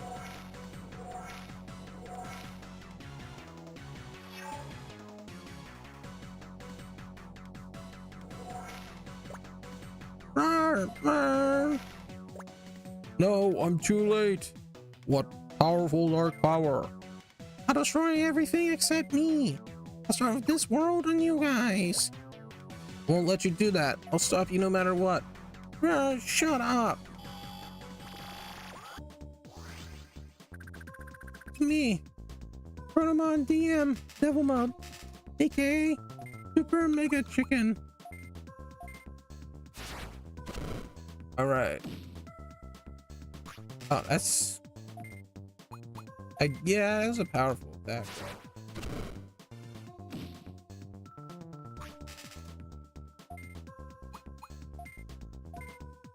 We're not one tapping, which means that I'm in a happy position. If we could take some hits from Protomon Devil Mode, then I would be cheerful, I guess you could say. But we will, unless we crit, double crit. Oh, okay, nice. Vanishing Touch.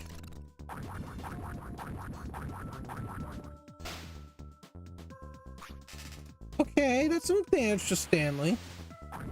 Oh, is that guild shot build line? You did very good, Promon. Proud of you. Yeah, so we took like no damage though.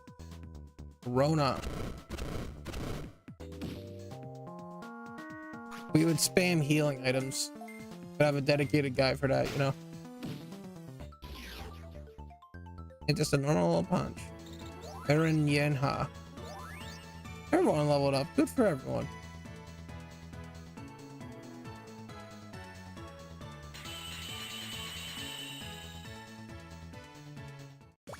Arr, arr, arr. We did it.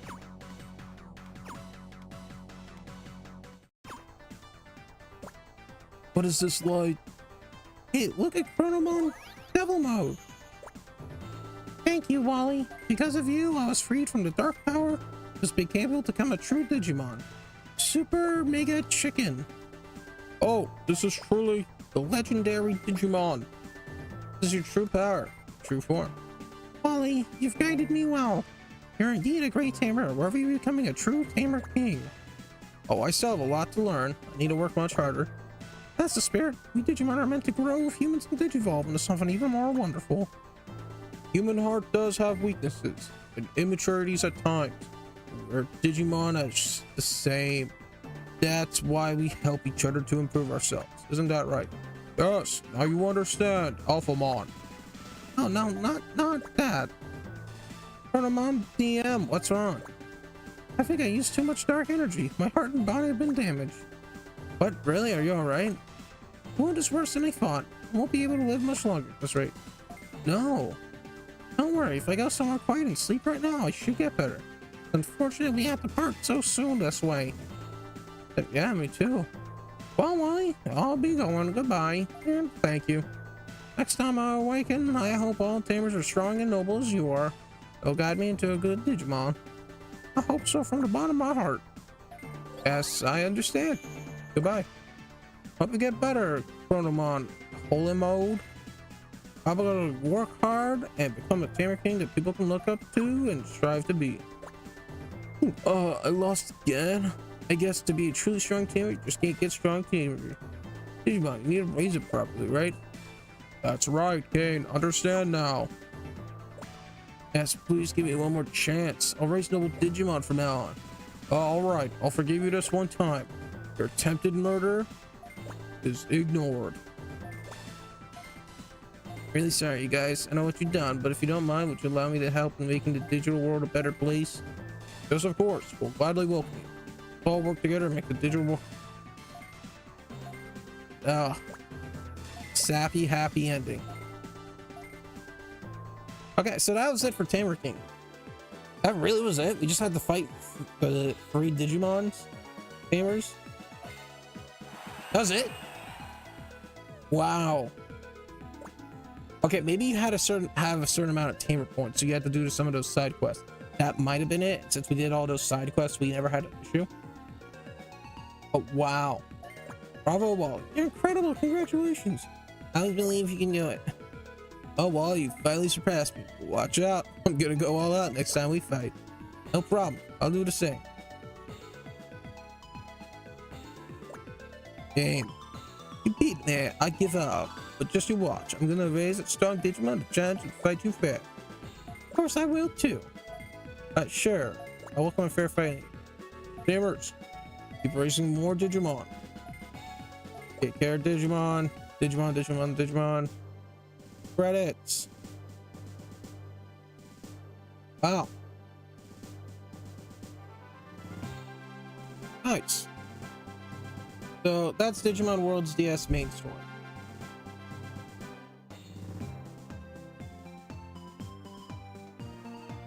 I think if you put in like 2 hours of grinding, you should be able to get out of the fights with little to no issue within, I don't know, I'd say 15 to 20 hours. Completing all the side missions to get double your time just because of how long the processes are. I'll say on the scale of, would be good.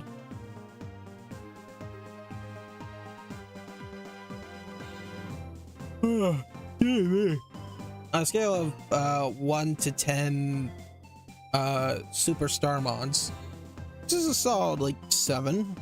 I would say, look, here's my opinion. If you are a Digimon fan, this is a great place to start getting into the games. Okay? I think it's very accessible in this day and age. I think it's very simple and straightforward. Some of the Digivolution lines are rough, but yeah, I would say if you are a fan of Digimon, you want to play more games, or you want to get into the games, this is a great choice. Now this follows what I call the Digimon story path line. There's the Digimon storyline, and then there's like the Digimon world line. The Digimon storyline plays like this as a traditional RPG, while the Digimon world line works as like an open world action RPG, if that makes sense. There's still growth and stuff like that, but you don't go into tactical RPG like how it is right now. You're still focused on collection, but it's different. There's Digimon World Dusk or Dawn. There's Last Evolution Inazuna, if I'm correct. There's Cyber Sleuth and Hacker's Requiem, Hacker's Memory. Those are all good games. If you have like a Switch, maybe a PS4, PS5, they did Hacker's Memory and Cyber Sleuth as a combo for like $20. You could probably find it for used because they actually bring down the prices of their games. So yeah, maybe you can find out like a Game Pass or whatever. Those are good games to get into, especially since they have more of an active online community.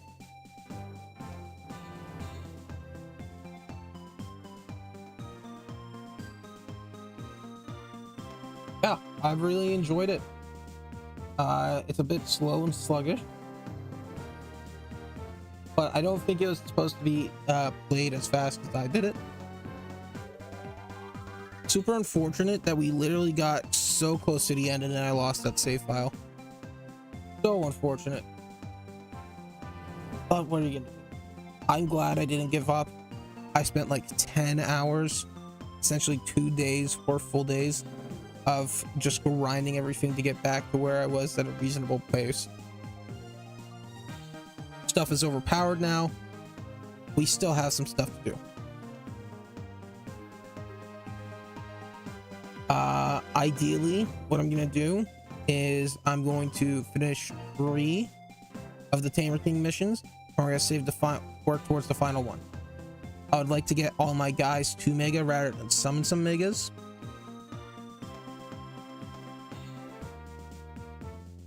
Arrow Uchida. But yeah, I'm thinking if you want to come in and follow me on Wednesday or Thursday, I might be able to finish this up. Access, special thanks. You go access. Namco Bandai Games America Inc. Incorporated. Bin.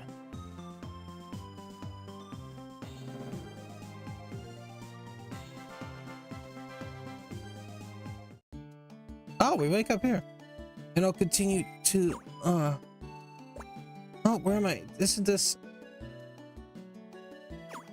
oh, just a dream ending.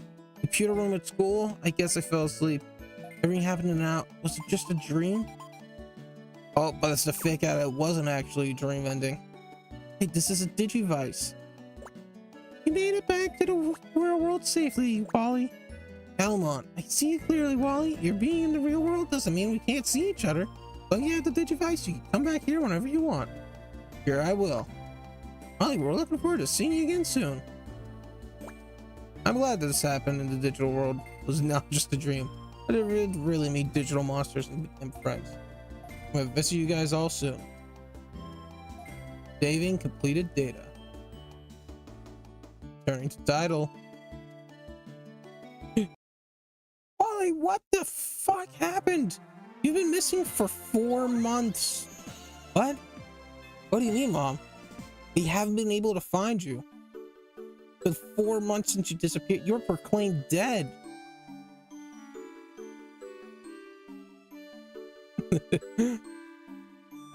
That'd be a funny twist. Time actually proceeds normally in the digital world as it does in the real world.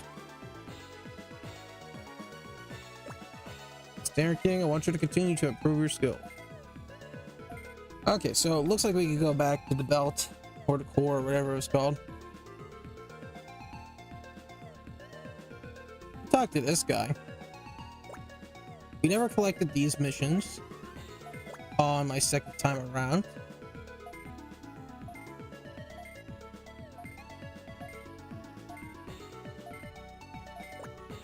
Boards.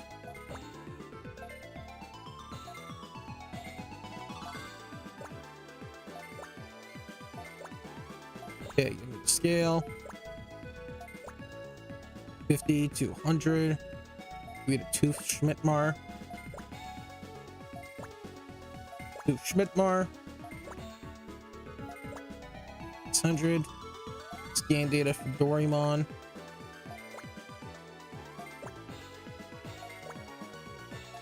You. 1200. Get an ice robe data. Now, if I remember correctly, we were getting the insect set at like 60,000. Give you the Holy Bell.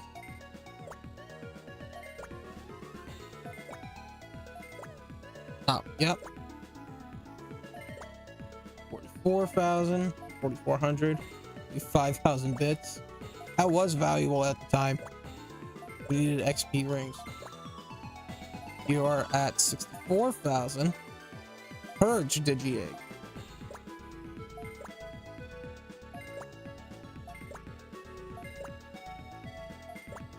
11,000.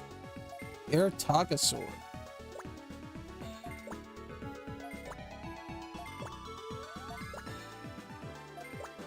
18,000. Give you the huge tree.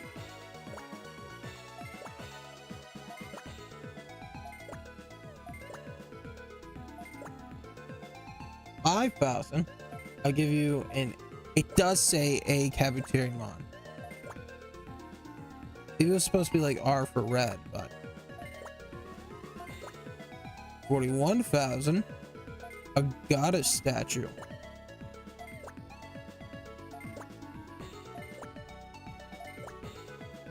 When you're at 67,000. So this was the set. We're just gonna collect right here because I think we would have had points. We get Rose Rapier, Rose Flower, and a Tiferet. When they're at 84,000, a Digimon Lab Farm Good.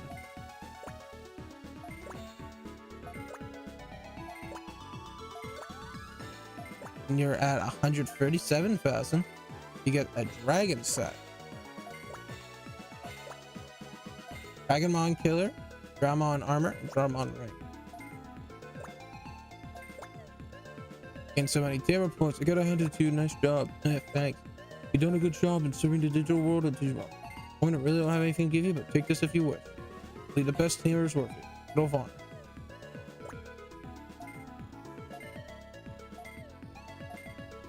Does it like appear on my tamer card?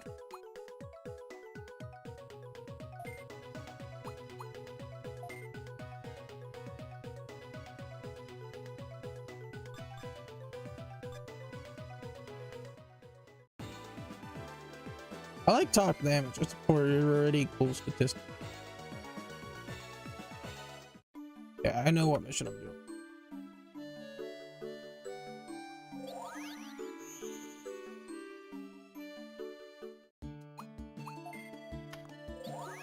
Going off to the Wicker Farm. It's all good. We'll take a look at some of the stuff. Got a statue, holy bell, huge tree, crystal, Digimon lab. All farm experience is increased by 8. Cool. The DNA code? I'm curious as to what that does.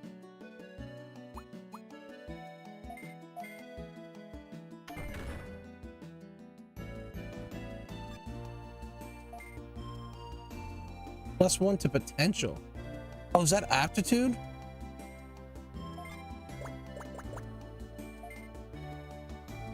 $90 for 5%. It's crazy. Instant stress.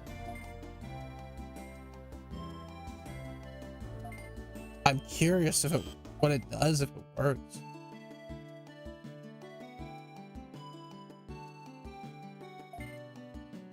Okay, we're gonna uninstall and put that on a different farm.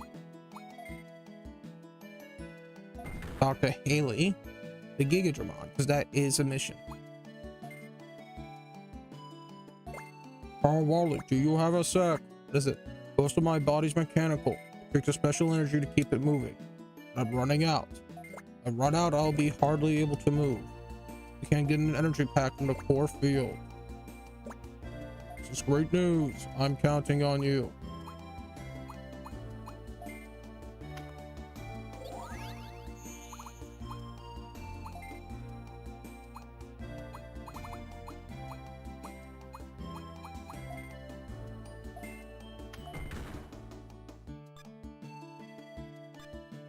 Okay, train. I'm curious as to what the potential does. Theory, if we do 20 Digimon, one of them's gotta work.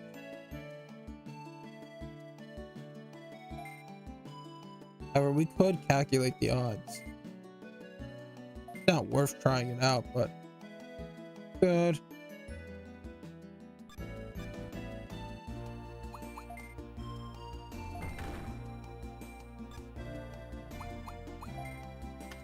Good. Now, all my farms have a minimum of around 7 Digimon, so that means there's 28 overall to test on. Now, I know in the training, there's been some stuff that has not worked as well.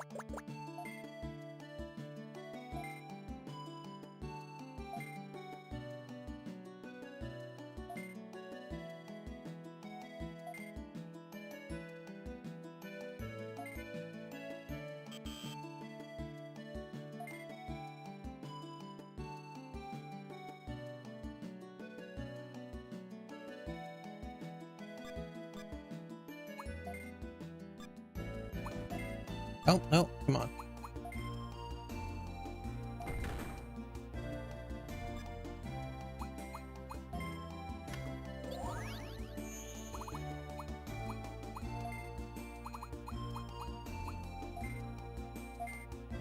Okay, I think there's some stress reduction here, so.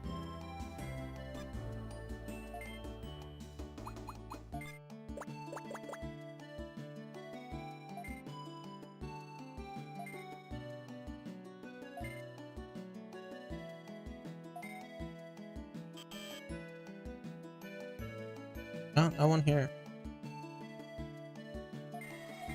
Okay, so it just increases the aptitude. So I was right with that theory. I can see why it's like that, but 90% stress. There's an easier way to reduce stress. It'd be much more justifiable. Okay. So we're on to the core field, but we want to take a look at something real quick. Megas. We got 1, 2, 3, 4, 5.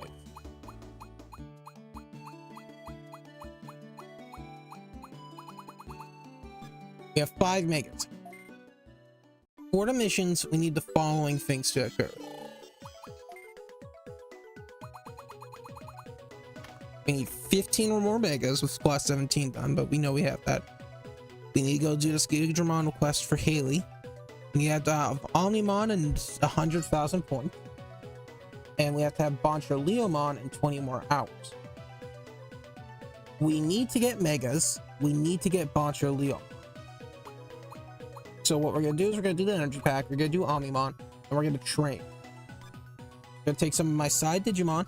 Train them to be up to megas. We're going to start off with Boncho Leomon. And these guys, you know.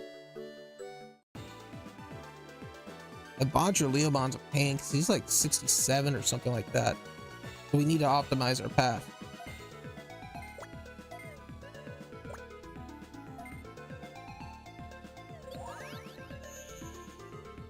I wonder if I can exit by going around the edge, like in most maps. Try it.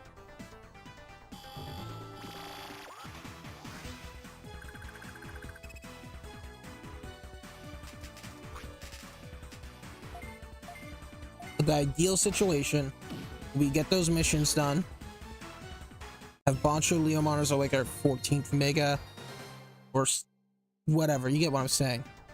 We'll get the 15th mega done and prepare ourselves. I mean, a lot of members on the team have to go into mega. So, for example, we want Machine Dramon, that's a mega, so Stanley's gotta go to mega anyways. Oh, Jackson's got a Digivolve. I think we're gonna leave Jackson as War Greymon. I did D-Black or Greymon. We don't really need to go any of the other paths. We could go Omnimon, not necessary though.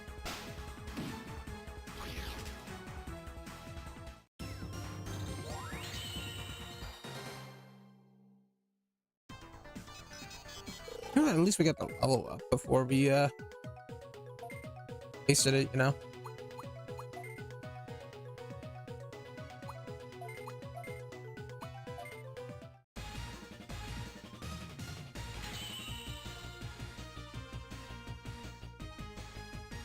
I'll check what my save days is at. I'm gonna presume we're around 12 to 13 hours.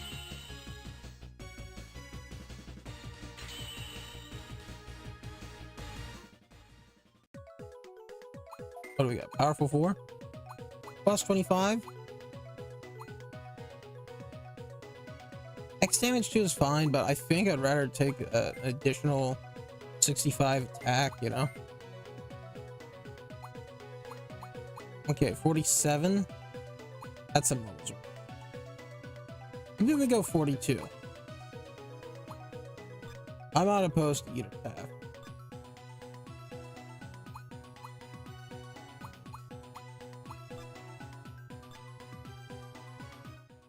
Chuck and Tyler, essentially everyone on the team with the exception of Winston is going to become Mega.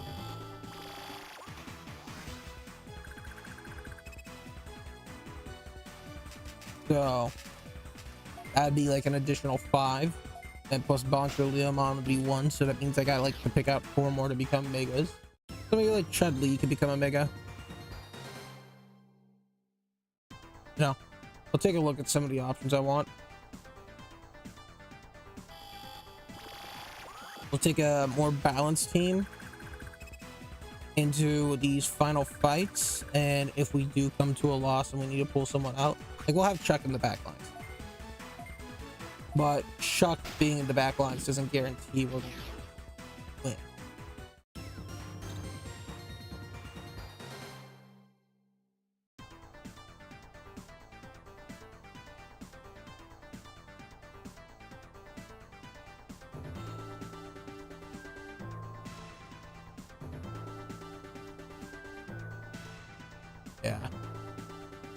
Yeah, we'll figure out a new team. We'll keep Chuck in the back lines in case we need him. is Darkramon,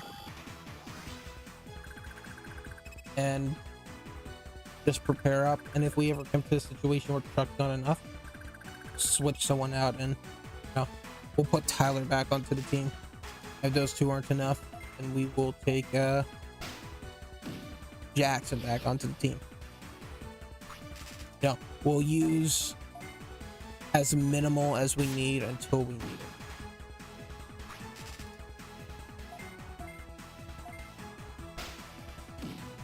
Getting some fights isn't bad though. 714's not bad experience at all. Need 2 more levels. We'll probably grind those out. Then we'll have Stanley as a Mega.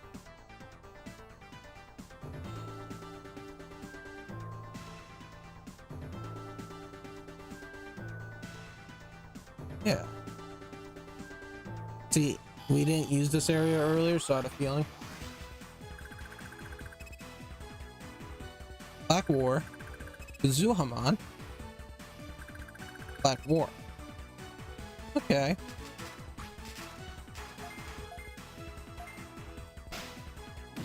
And the unfortunate thing is that we could take like maybe 2 at a time. But if we really want to optimize XP, then we need to have 5 level 40s. And we should only take 1 at a time.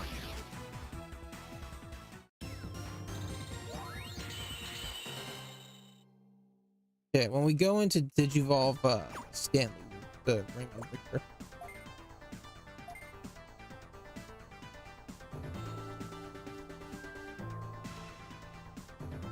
Maybe Illy. I wouldn't be opposed to Illy becoming one of the Megas. We'll go take a look at who's reasonable.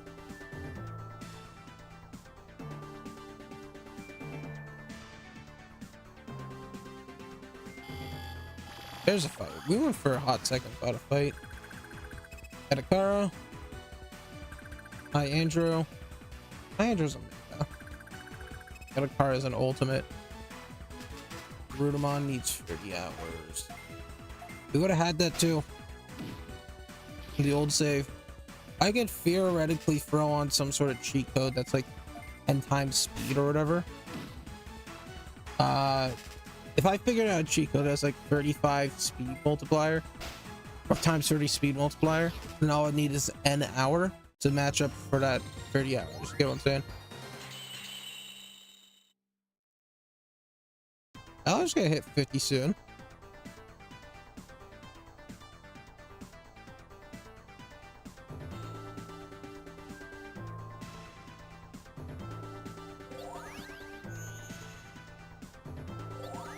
Yeah, it brings me here.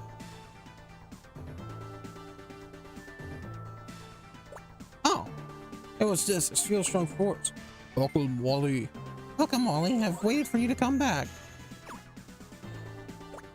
Pernamon Holy Mart. What are you? Your wounds are healed?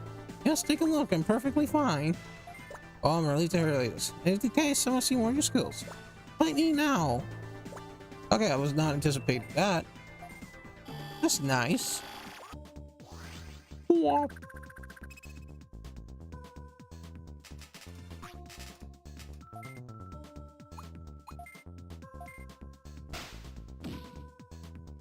Oh, Anki. That's what I like to see. Let's do a Giga Blaster just because I've got. Oh, right.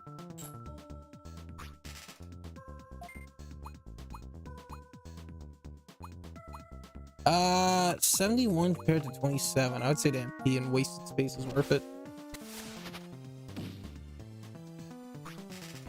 Oh, bulky. And has damage. Very nice.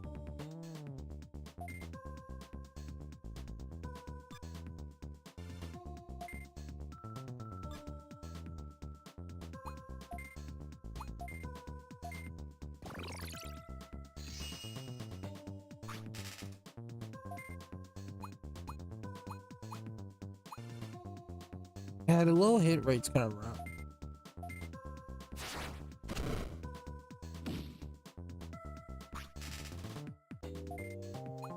maybe we'll keep some of the guys. Maybe they're not too powerful after all.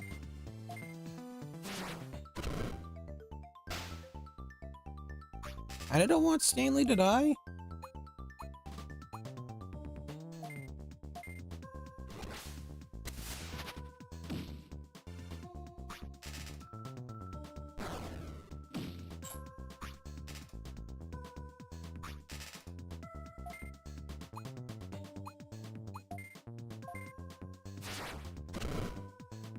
Yeah, I mean, Action's got to have a near max attack, so.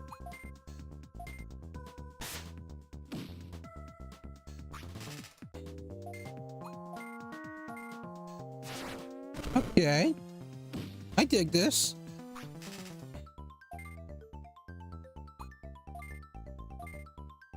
What we'll do is we'll get him low, and then we'll run like a double res. That's whatever we got for res. Unless he's got like a one-hit kill, you know.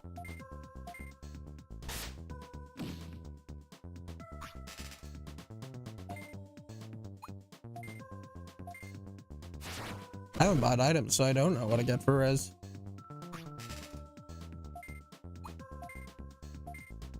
We'll pop like a resi, we'll pop a healy, and then try and just take game.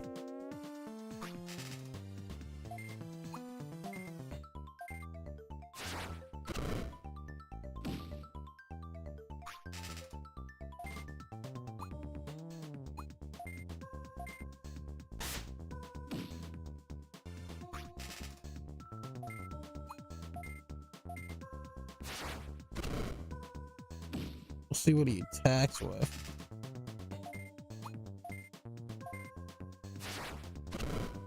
He attacks with Victor, then dude like the 2 hits. No.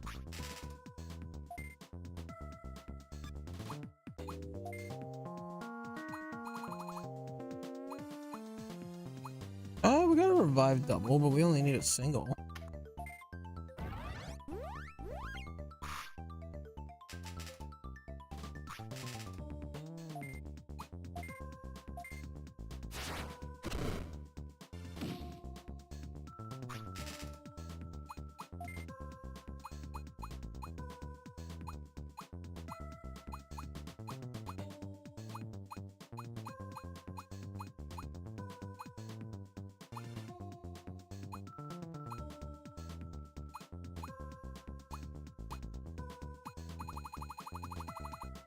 I guess we'll go for a full triple.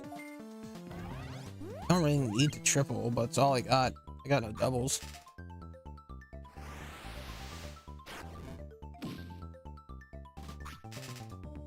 Yeah, see, we got a lot of space. He's not even popping up.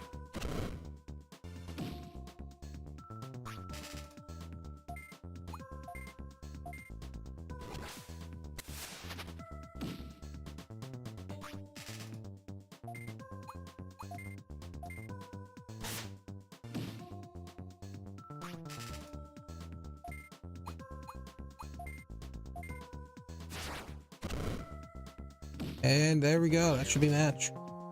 68 is high up there. It's more than double, like more than 20 levels above Tyler. Yeah. Buck 44 is not bad.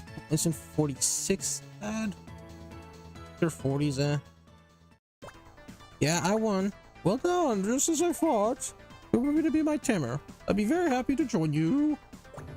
But I'd love to have you. I'll turn back into data. Convert me into Digifarm at once. Okay, I will. Okay, I wasn't anticipating you going back here. For a fight. Yeah, I got Chronomon Holy Mode's data. Convert him at the farm.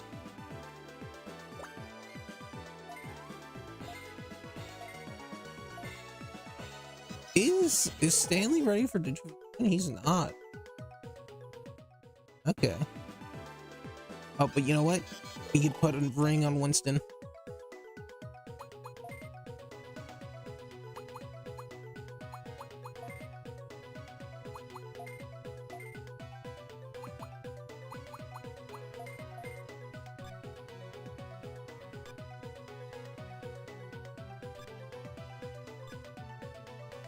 All right.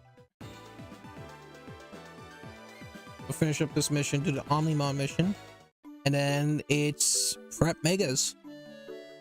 I guess Corefield will be our best place of training. Go through another round there. And we'll buy some items. We'll buy some like full heals and then double res. What did I want to talk to?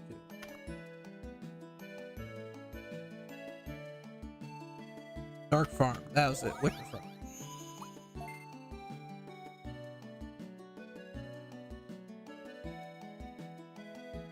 There's Digimon. Oh, Walter. Welcome back. Were you able to get an energy pack? Of course, here you go. Excellent. Won't have to worry about running out of energy for a while. Got off everything I've got. Thanks, Wally. It means a lot. And I think I put Dre the Omnimon on. Oh, Wally, do you have a set? Drunken. My transcendent sword started getting blunt. Something's done. I might not be able to fight well. Can I sharpen it? I need Ophanimon in Lava River. With holy power, she can do it. Thank you. Here's my transcendent sword. Okay, so let's go buy some stuff first. First off, let's save. After the last scare, I'm gonna play it safe. Okay, so we're at 13 hours. We need an additional stack of that. I'm not gonna buy any equipment for those guys just yet. HP full triples. Buy like 20 of those.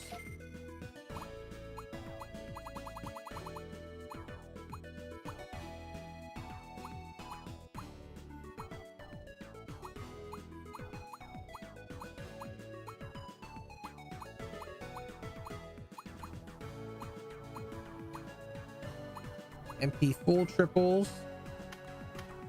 Buy like 10 of those. MP full singles. Buy like 20 of those. Some tea, we'll buy like 20 of those.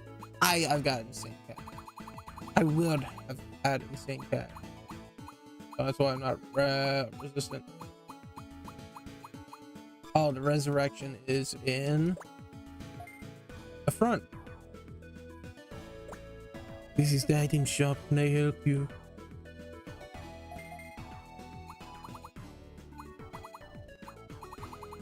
Revive duel. Yeah, we should need more than a duel. I think 20 will be fine. That's a good number. Okay, we're off the Lava River.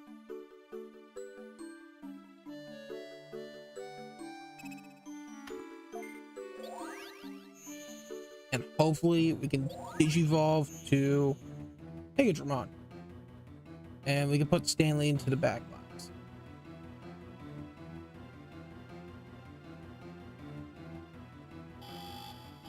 You know, maybe we should optimize the main farm with some equipment. We'll go check what they got for equipment. We got some good stuff like the statue and the giant crystal.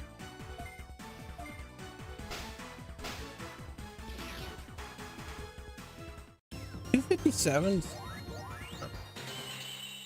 There's Stanley. Okay. And we'll get Boncho Leomon on. So we got 7 hours of gameplay time to get around 10 more megas. If we get to a position where I have the like 14 megas, I got one guy leveled up and ready to become a mega. I got all that stuff done and it's just gameplay time. Then we are going to, I'm just gonna let it stay on in the background. Why do I want stealing stay? Because mine's eye. Increased hit rate, dodge, critical. I guess I can lose critical for higher crit rate. I did want Machine Dramon as the main guy.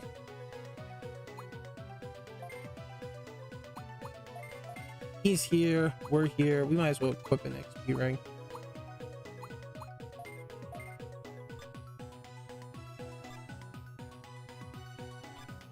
Stats are fairly good, around 3 to 400. High and 300 all around. Having the ring means that we'll be able to get more in terms of leveling, which is good for Jackson. I think we will suffice with 42, but we're gonna have Jackson on the team for a while. We might as well go.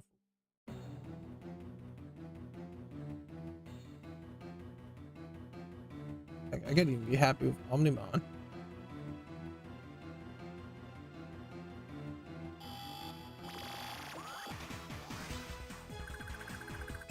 Pied Piper. Cyber. I know who Cyber because typically Cyber would go into like Dark Dramon or Justimon depending on your interpretation. 47, that's like near 500. That's pretty solid.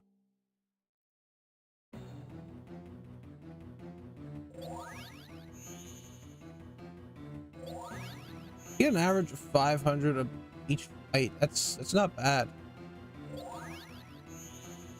We'll take Leomon next to get Boncher Leomon, just because that's gonna take forever.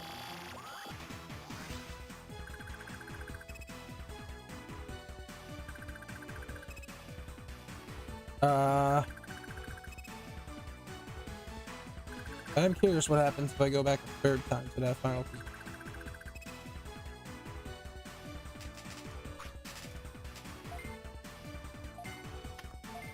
It will be good for Victor to get more XP, just because I think he's got more potential. Oh. Oh, you do energy.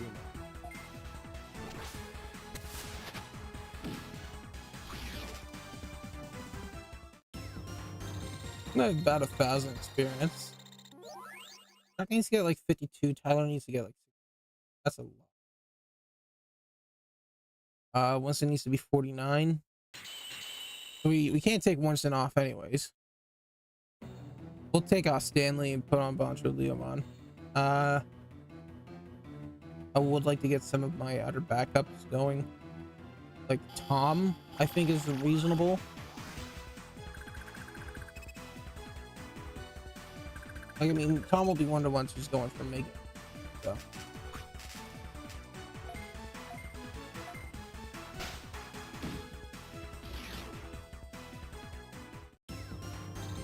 I'm thinking, yeah.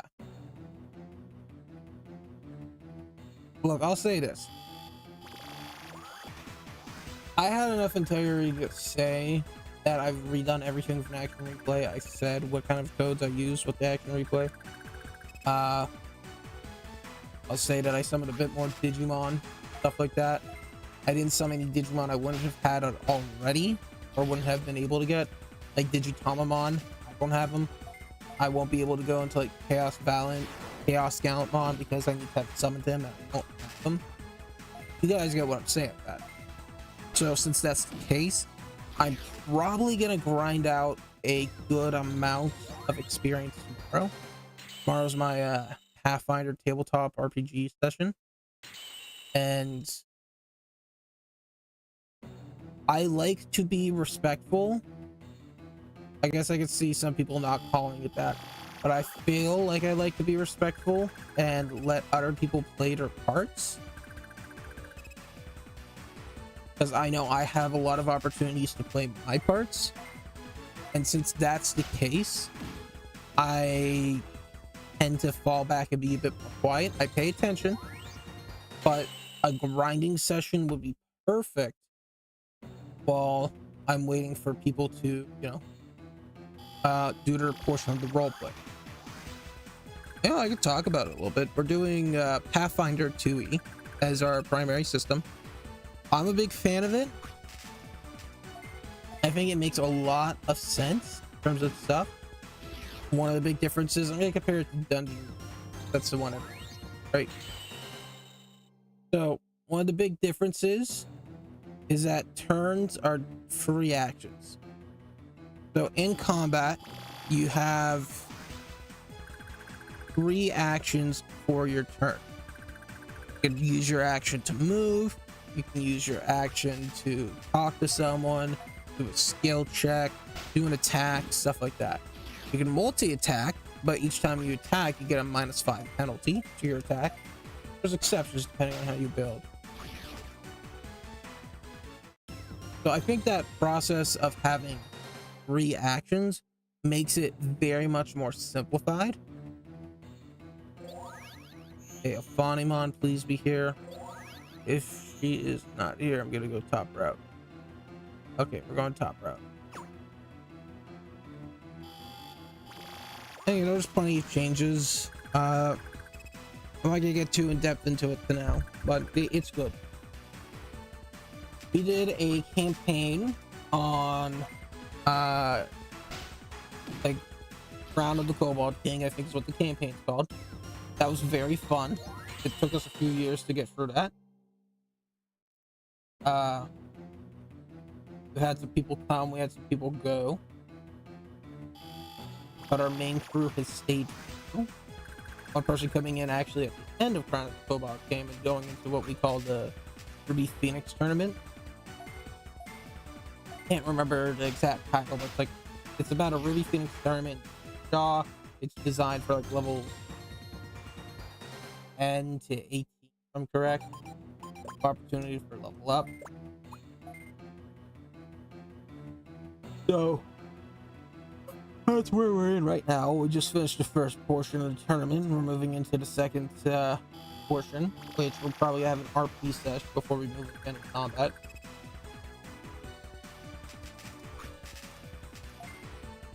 My guy's Gary. He is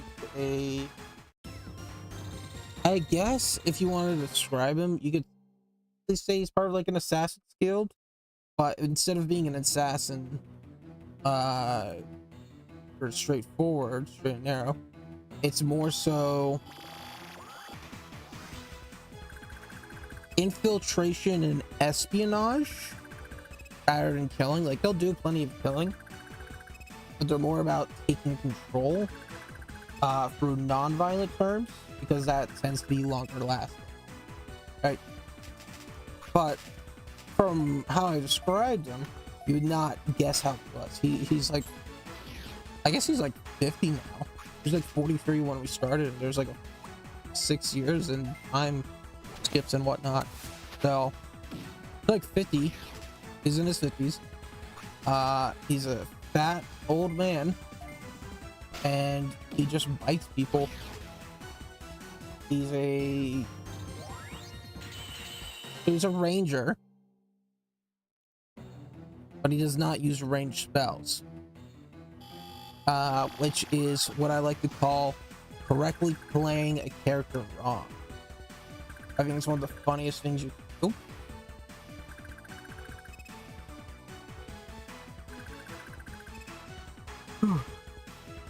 Because his kit works, but rangers, when you think of them, they're supposed to be not athletic, acrobatic and agile.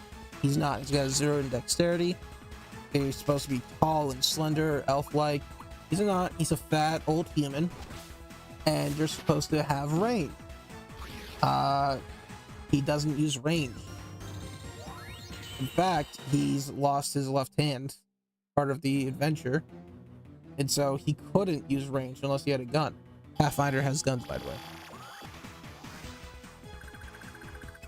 He could technically use magic, but he doesn't believe in magic. He's got access to magic because that's how I built him, but he doesn't believe in it, or he believes that magic is superior when he's forced to acknowledge it. So that's a little bit of a funny portion of that. He's got an animal companion, and so you'd think like maybe it'd be like a hawk or a bear or something like that. No, it's a rat. Started out as this normal sized little bar rat, but as he got more powerful, he keeps increasing in size, and now he's like a capybara-sized rat, if not a little bigger. Like I'd say anywhere between a capybara and a bear. So he's great. I love Gary. Super fun character. Absolute jerk, but he is always on the front line. He'll call out the healers like, healers, you need to heal me because I am saving your asses. But he's always there in the front lines saving your asses, you know? As a player, me, Master Walrus, I acknowledge the other work the other people are doing. And you know, after an RP sesh or day of tabletop RPG, we'll I'm like, okay, sorry, this is Gary. I got into the character. But you had to go top half then. This was Gary. You did good. You're a fine person. But when I get into Gary, the character of Gary, oh boy, he's a jerk. Everyone hates him, but they can't get rid of him because they know he's too useful. That's like my favorite contradiction.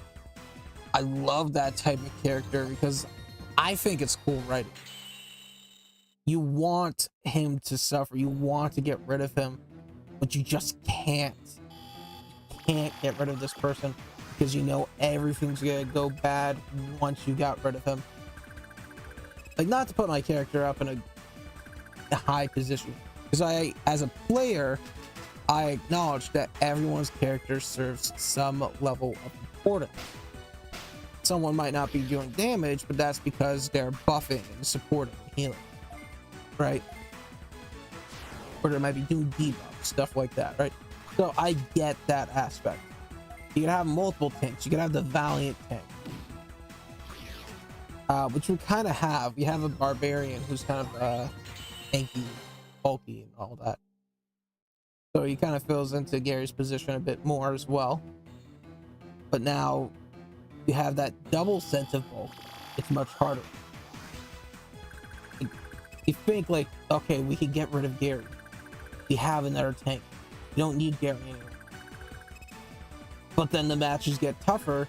You're like, shoot, now we need 2 tanks. We need 2 DPS. Because no one else is doing melee combat. It's just our tanks.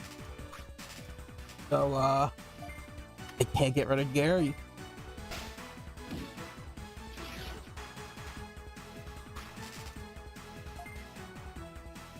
And that's what I like. You want to get rid of him, you can't. There's endearing qualities if you look deeper and further, but you don't want to look deeper and further because they're jerks. You don't want to give them the time of day.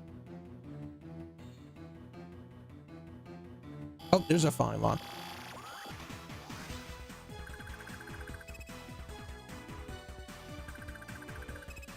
Yeah.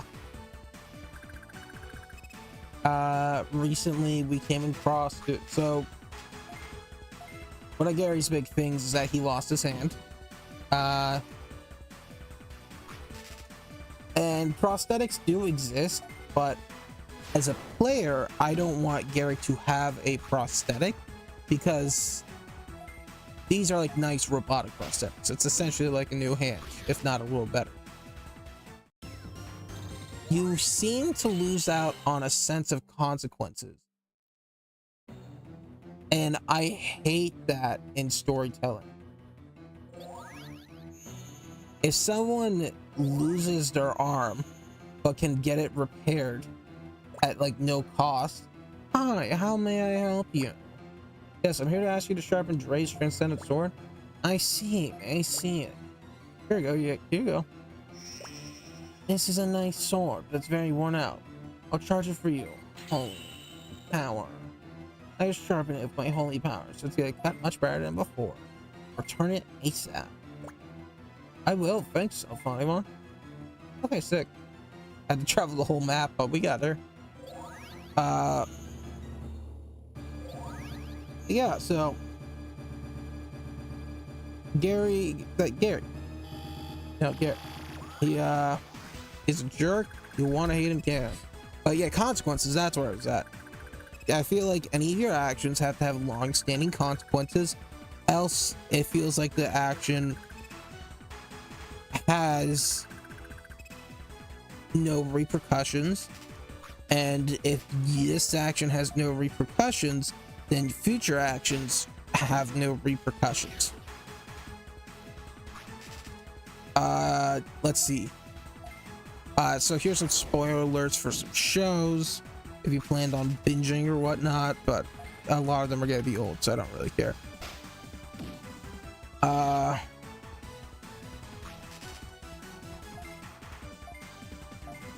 I'll start with Adventure Time. Now, I'll start by saying I did not watch a majority of that portion of Adventure Time because by that time that was happening, I kind of grew out of the show and it became a bit harder to watch on Cartoon Network. Now, life gets busy and they don't do reruns as much, and we don't have port TV and etc. etc. etc. You get what I'm saying. But I watched the majority of Adventure Time, but Finn loses his arm, then he gets the plant arm. You know, like, it's somewhat, but you could still sense that he's missing his arm. And then somehow he regrows his arm. I don't know. Again, I didn't watch that portion of the show. I just think it feels like there was no long-standing consequences, but then he loses his arm again. I don't know. Again, I stopped watching those final couple of seasons.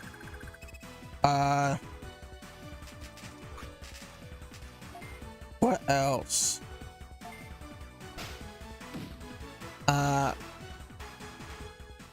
Parasite. I'm blanking on the main character's name, but he loses his left hand, his like left arm up to his elbow. But then at the very end, Migi comes back and gives him his normal hand. Now, I'll say, granted, he did lose like his superpowers. He turned back to being a normal person. So I think all in all, I can live with that. It's just like, yeah, I guess he lost his superpowers overall. He stopped becoming a prime human. He just returned back to normalcy, and that hand was kind of a sense of normalcy. What happened to my transcendent sword? Here, I had a sharpener. Great, it's very sharp, but efficiently from now on. I really appreciate it. Okay. Digimon list.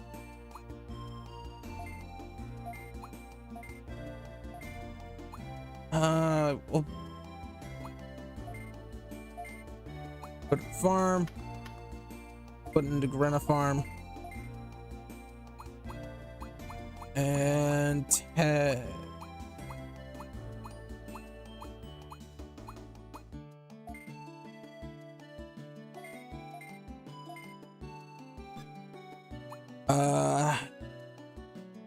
I will say I did prep up Ted a little bit. It would have needed 60,000 beast experience, which is an insane amount. I wanted to get him legitimately, but also I don't want to grind on low-end beast experience. So I got him the beast experience, but I needed it.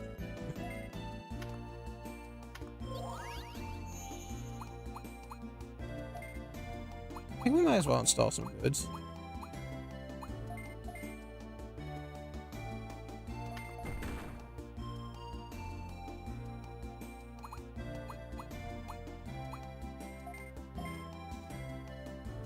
I'm trying to think of Kaiji. Kaiji kind of has some of that. End of Kaiji, he has a game where he's got to cut off his fingers for some money. He does lose, he does cut off all his fingers, and then he instantly gets it sewed back up, but he's lost all the money he gained because of the medical fee. So he's back to normal. It feels like there is consequences. Characters do die. That's a big one. Characters do have to die. I was just talking about Black Clover earlier. I like Black Clover. I think it's a very okay show. It could be fun at times.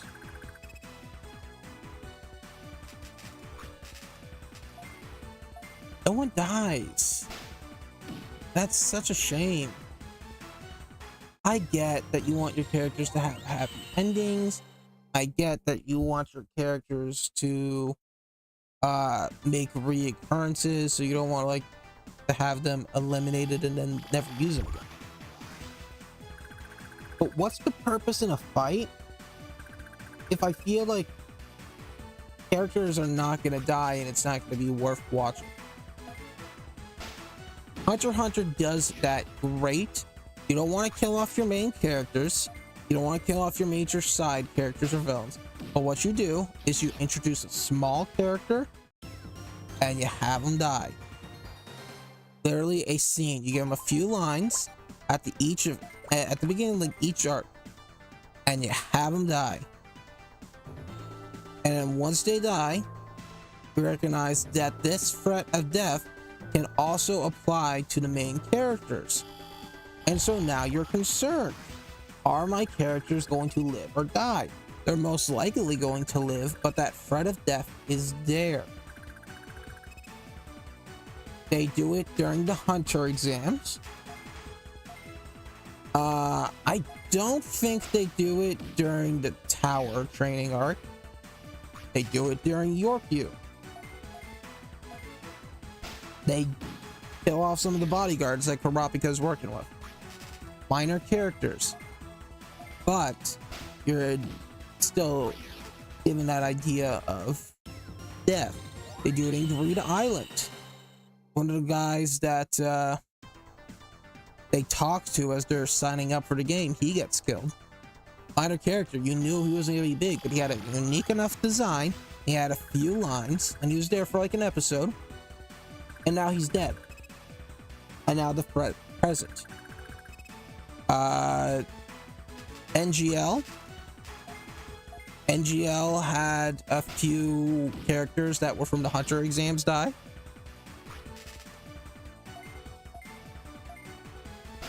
And so now you have some characters you were previously exposed to, and they're dead. Chimera Ants.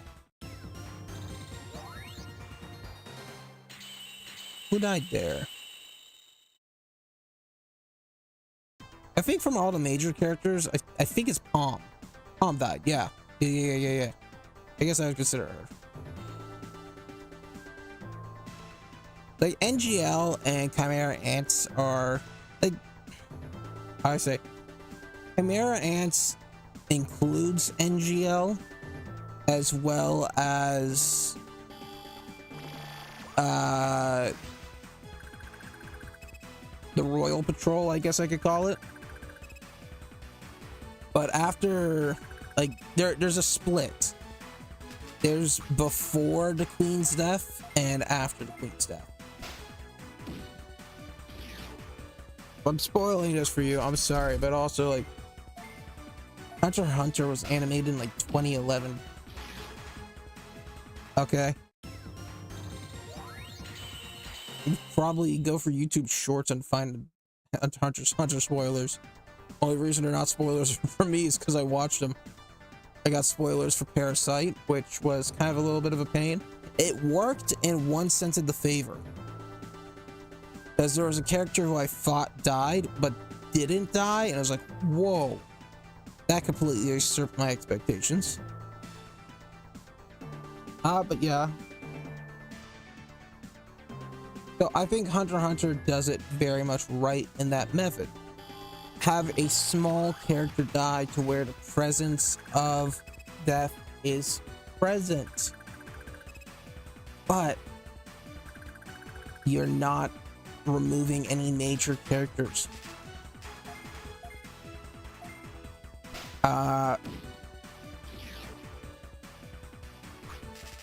Dragon Ball, I know it feels like, oh, they died, they could just get wished back. You can't wish back the same person on, or a person on the same set of Dragon Balls. That's why they had to go to Namek, because Krillin was already dead. I mean, Piccolo was dead too, so they needed the Namekian Dragon Balls for that reason as well. But say Piccolo didn't die, they would probably go to Namek just to get Krillin back alive.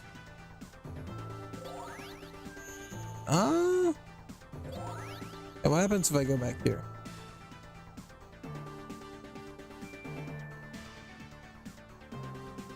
Curious if there's any spawns here, so we'll walk around a bit. Okay. And so that threat is present. And you think about the Dragon Balls, I don't know if there's any Dragon Balls in Daima because I haven't watched Daima, but there's the Earth Dragon Balls, the Namekian Dragon Balls, and the Super Dragon Balls. And because Krillin's been revived with the Earth Dragon Balls and Krillin's been revived with the Namekian Dragon Balls, there's no reason why well, would have been Krillin, but you get my point. No, he's been revived. There's no reason why they would use the Super Dragon Balls to revive him. So if Krillin dies, he's dead for good now.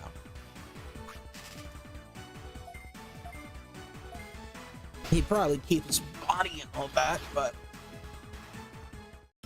that's a sense of death exists, but isn't permanent, I guess you could say. Death exists and it isn't permanent, but it is got some consequence. You don't want to keep on dying. Naruto, I feel, is fairly big with that. A lot of characters that could have died, did not die. For forever since I've seen Naruto, though. I think they killed off a good amount of villains. Recurring villains a pain. Black Clover is very much that they don't kill off characters, they don't kill off villains. And that would that's how you separate yourself. I guess it's a portion with the Japanese culture that they don't really want to acknowledge death.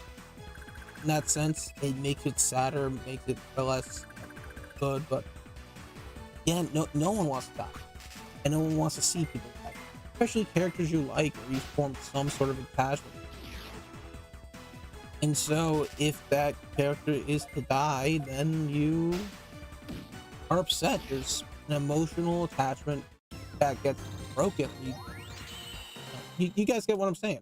I hope you do. Shouldn't kill off characters willy-nilly because then it starts to lose effect. So the pacing of around a character death each arc, like with Hunter x Hunter, it's fairly well.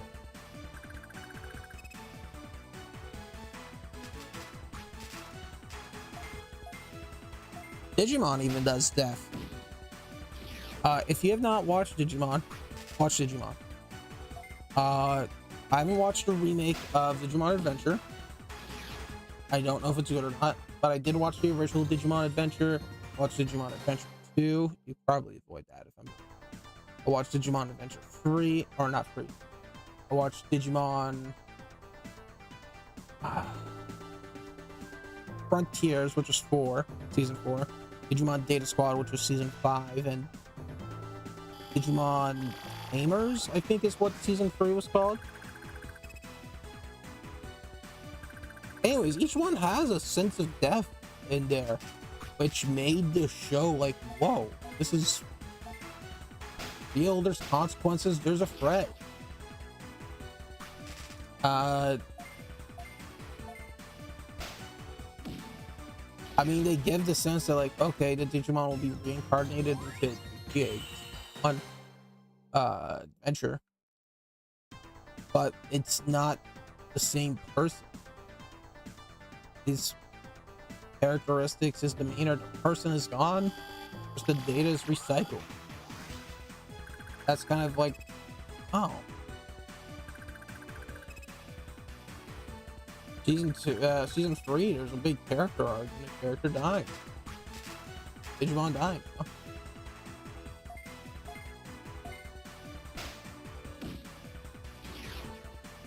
Oh. Yeah. All in all, actions and shows have to have fun.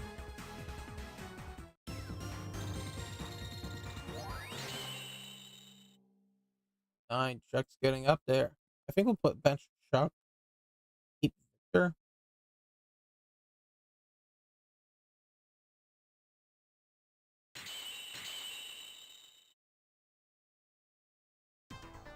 It will lose out on an experience ring, but we'll be able to get more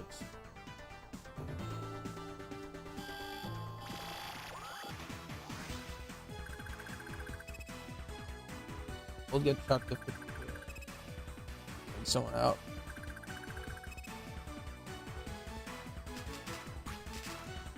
So anyways, going back to Gary. That's why I have Gary. That's why I like Gary. He is someone who is evidence of consequence. He did an action which he thought was right at the time, and he lost his hand. He now has a weapon called Icicle, which was modified to essentially be put on the nub, so he can still punch or stab or do whatever with it. But it's him overcoming it rather than just getting rid of it.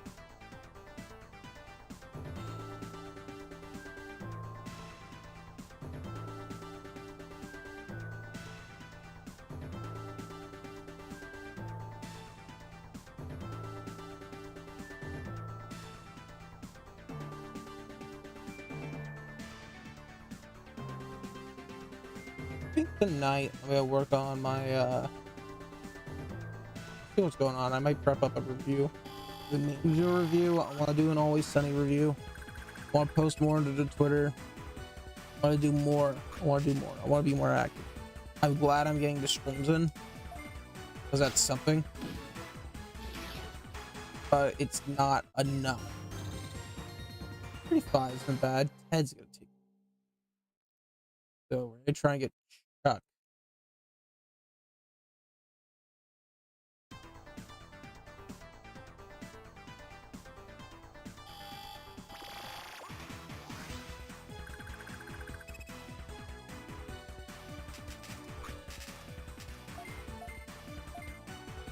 We'll wait till Jack's not to.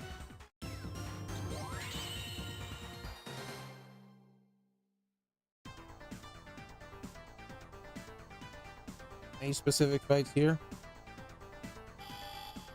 One thing I did have a complaint with this game, which is very minor. I can see why someone might not want to do that, but I think it's very cool. Really, you can't get many of the bosses as allied Digimon. Thinking off the top of my head, Black Agumon, I think you could technically count as a boss. And same thing with Black Tyrannomon.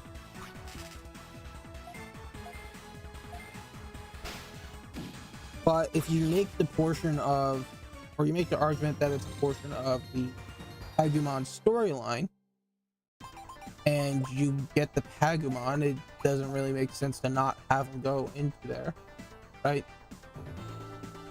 I don't know, it feels like you could go into Black Tyrannomon if you want to. There's Digimon and Babamon. There's Daramon. And I think that's about it. You can't get any of the 4 terrestrials or Guardians. You can't get Chaos Valiant Angemon. You can't get Alphamon, Soul Greymon. I can get some of the arguments that, like, oh, they're too big. We wouldn't want to scale Greymon because we wouldn't want to size. He occupies free spaces. You know what? Maybe have him occupy free spaces. They have a bit of a more powerful Digimon, but he has more space, so it's more rich. It unoptimizes things because now you'd have to have either like spaces 1, 2, 3 occupied, with 4 being a Digimon and 5 being a Digimon, or just give him like 1 space. I thought Skull Greymon's a cool Digimon, and I would have liked to use him on a team, but we can't, because you can't have him. Here he is. There are a lot of even like not boss Digimon. Ophanimon, I don't think you can get. Toemon for the slingshot mission. That's unobtainable. I think it's very cool, game saying, besides these Digimon you can collect, there's more out in the world. These are other Digimon. But then I'm also upset because, like, okay, now I can't have them. I'd love that.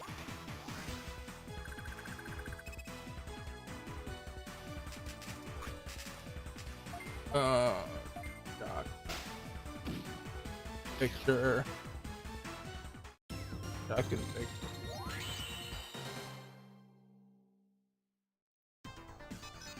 I got chances for 5 drops. 5 drops.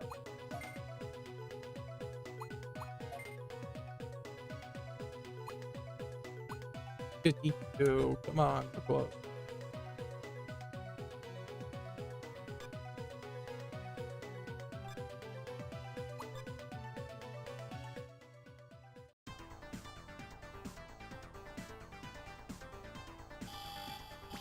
Yeah, we're approaching the 3 hour stream or 3 hour mark. So I think what we're gonna do is I will get like Chuck and Victor to Digivolution. I think that's very fair. And once Chuck and Victor are Digivolved, we'll put Chuck back onto the farm. Figure out who else I want to take in. Yeah. So I might do a grinding up and just chatting. I wouldn't be opposed to that. But all I'm gonna say is expecting to do some grinding outside of combat or outside of stream. So I could probably shut down my brain from some TV and spam empty punch, you know.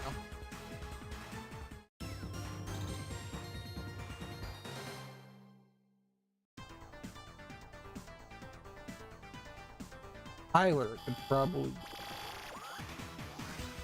all things.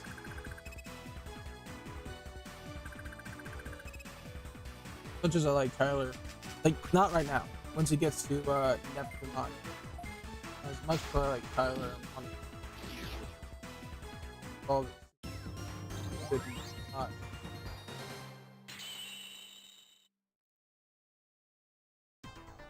$5,100.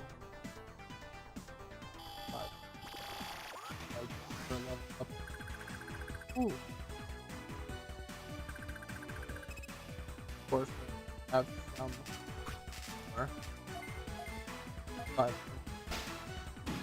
But that's good.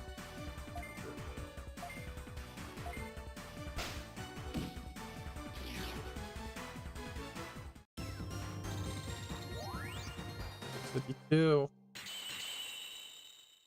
Head to level 30.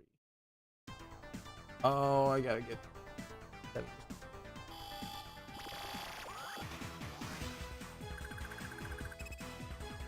Gotta leave Jack in up on. So, what is he? Is he 42? He's 41.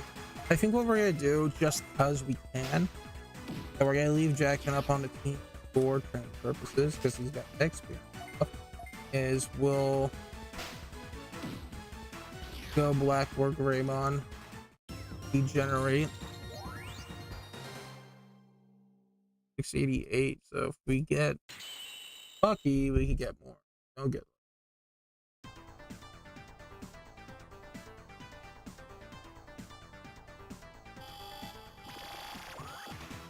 We'll degenerate to Metal Greymon, go for War Greymon, depending on how far we are. I'm not opposed to generating, go for Omnimon. I think it would be the perfect way to finish off Jackson's route. Arguably, I would have done the same thing if he had access to the Omnimon route, but he doesn't.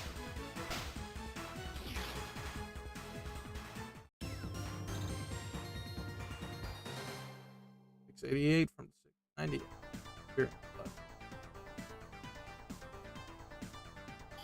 I don't even know if I'd keep still.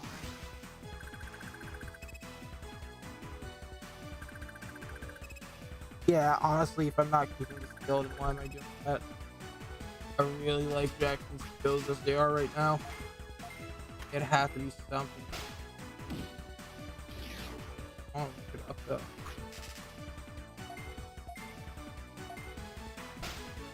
Yeah. I guess they.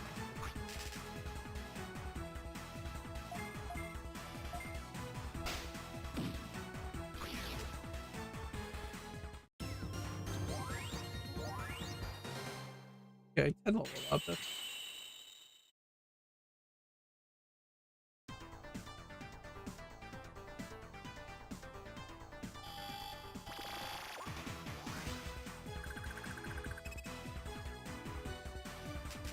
to think though. If I wanted to get Koromon, I'd either need to get to essentially final location or grind for a really rare spawn in Super Starmon Factory.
It's power of the-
Tyler.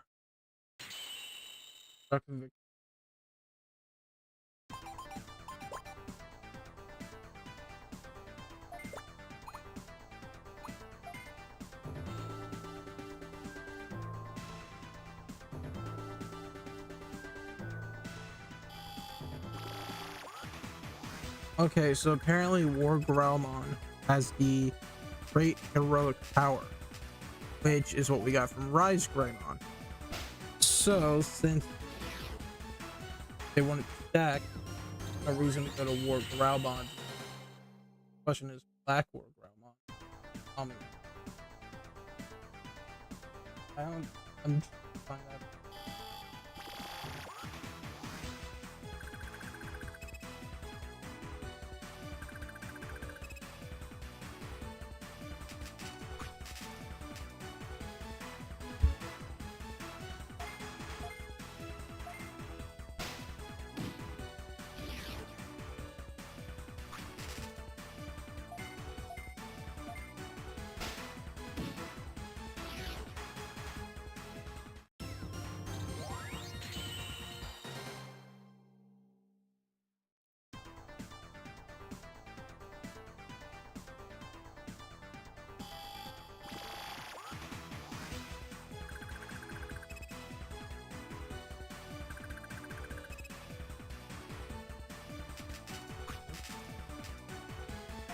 Digimon. I don't want to do a lot of DS games, but if I found a good deal, I was streaming that.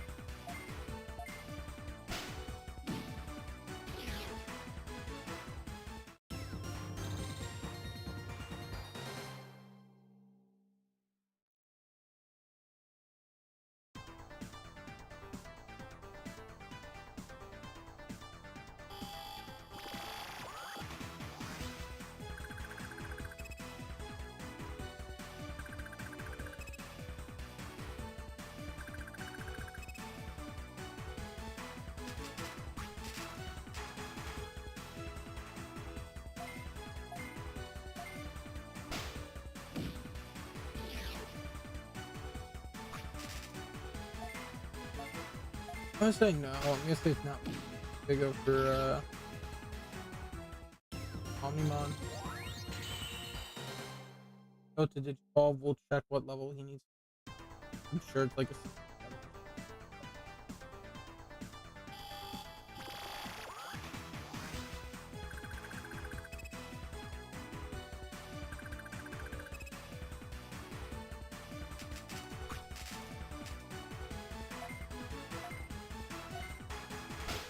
I'm getting close.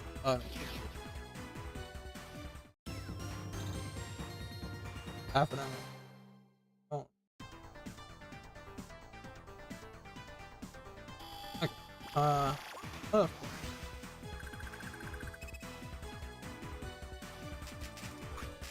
Digimon card game. I played a little bit recently. I played a lot. I collected decks. That's one of the games I collect decks for. Sometimes, like when a new game comes out, I will buy a couple of starter decks. And if I want to keep interest, maybe I'll get one here or there. Yu-Gi-Oh! I got the Legendary Heroes deck Season 2. So that came with 3 decks, themed around certain mechanics. I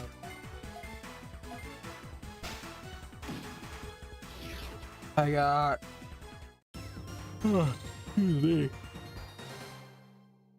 universes in the form of My Hero All Might versus like One for All versus All for One. I've got, I was just talking about, got some Union Arena and Hunter x Hunter, Bleach and JJK. I've got White Schwartz in some Bang, as well as 7 Deadly Sins.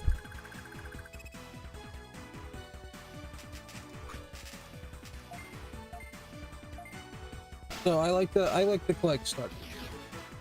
I got a few Magic the Gathering starter decks. I think I like starter decks for the reason that they are easy and they are balanced. The purpose of a starter deck is to get you to the game, but also to get you to spend money, right? So we will have you be introduced to the deck. We'll get you familiar with a core concept, and then once you have this core concept down, up.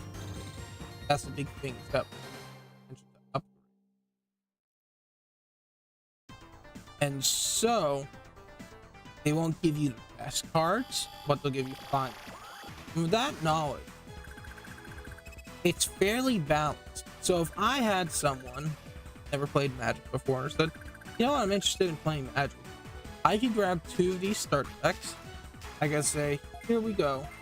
We're going to play through. I will help you get familiar. I'm not going to be overpowered, except with the idea that I know more about the game than you do. We're going to be on relatively level playing fields. Oh, you know what? You want to try a different mechanic? Here, let's switch. So that's what I like about starter decks.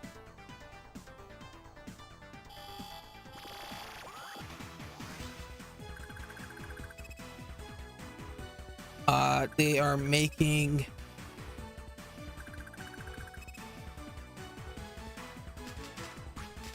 what is it? I have the Bandai games. The Bandai. I have a couple of starter decks for Dragon Ball Super. I want to get a couple of starter decks for Fusion World because it's kind of a different game, but kind of not at the same time. But I'm not pressed to do so. I collect starter decks for Digimon. I haven't picked anything up in a while because, you know, budget and stuff like that. I built a computer. I've been wanting to get into games. I'm gonna be taking a trip here soon, so I don't want to keep burning money. Some of them are a bit too expensive, so I might want to build them from scratch. Like starter decks 1, 2, and 3 are fairly expensive, considering some of them go for like $8 just because they high printed a lot of them, or high printed some of them. Okay. When you go on me.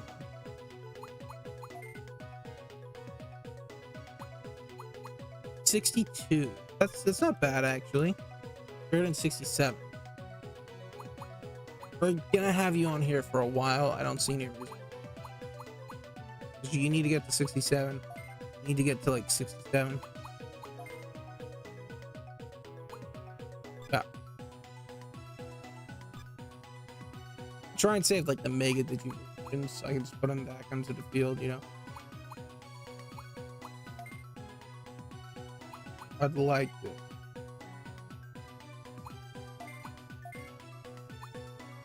Ragoramon. The stats are fine. I think they're solid. Keep Goromon on the team just so you continue training. 64 is the max level. I think is fairly balanced.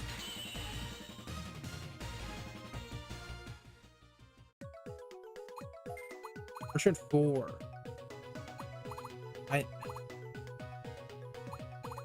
No, these skills all suck. Protect 2 and 3 are kind of like my best combo.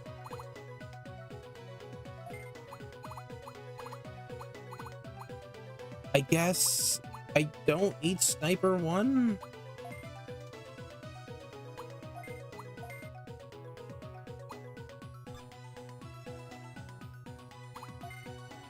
I didn't want to look at technique.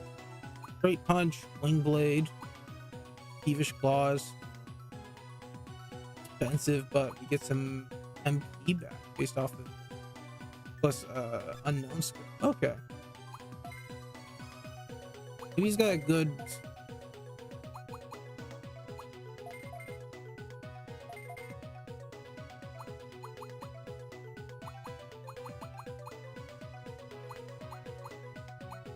but you gotta be level 60. Take the Dramon. Right.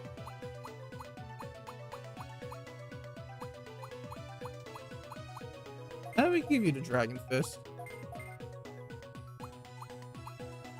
We'll buy some equipment before we actually go into the final move.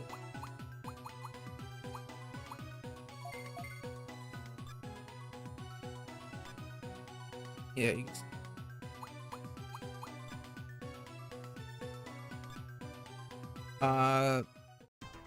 The other one I collect for, but I haven't in a hot minute because of what they've been doing, is the Peace Guard game. I have, I think, like decks 1 for 12.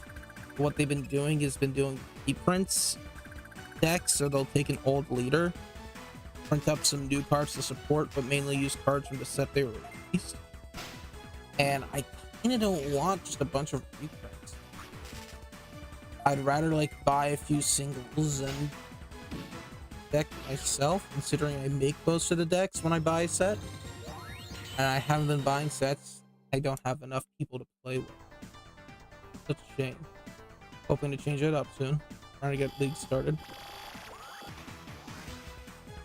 So Digimon is one where I buy each one because each one tends to be more unique. Sometimes we'll do a couple of reprint stuff, but ultimately they'll be unique.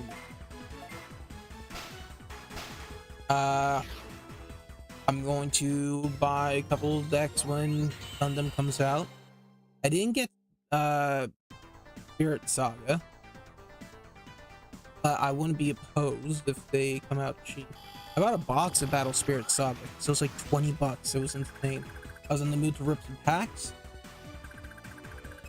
There was nothing in it that's like really valuable because no one really plays the game.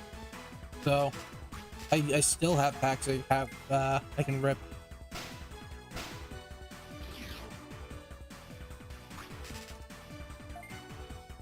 Pokemon, I'll build some. I got a couple of starter decks.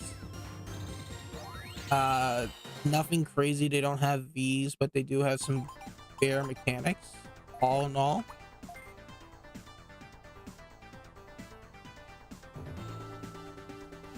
So, what else?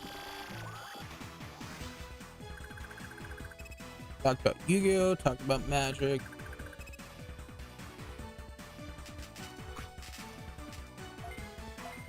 Some older dead games, I'll get some starter decks, or I will make some decks if I can't find anything. Like Naruto, I had a bunch of Naruto bulk. I made a bunch of decks. I don't think I'll ever find anyone to play with, but it's one of those things I can put on my... because that's the way I see it. These are essentially just different versions of card decks.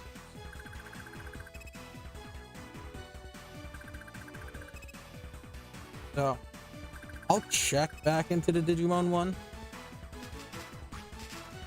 Because I would not mind getting more of the decks. The decks, just for playability purposes. I love the concept of team deck tournament. Just because it's balanced, I would say. Can't adjust beyond what they had.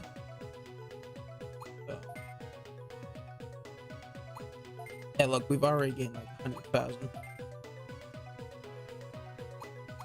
All right, and this sets up Chuck to be done. His speed could go a bit more, but I mean, you look at him, he's fine.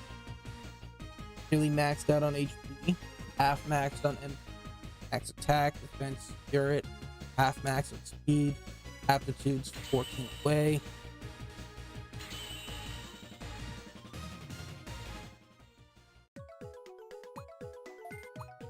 Fusion proof.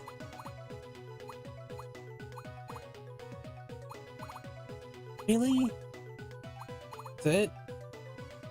That's... No, I'm gonna take alertness 2 and alertness 3. I'd have loved to learn alertness 4. The Gladiator's good. Mega Galgamon's Gladiator is good. But based off the theme, I don't know, I just expected like alertness 4. I'd take sleep proof over confusion.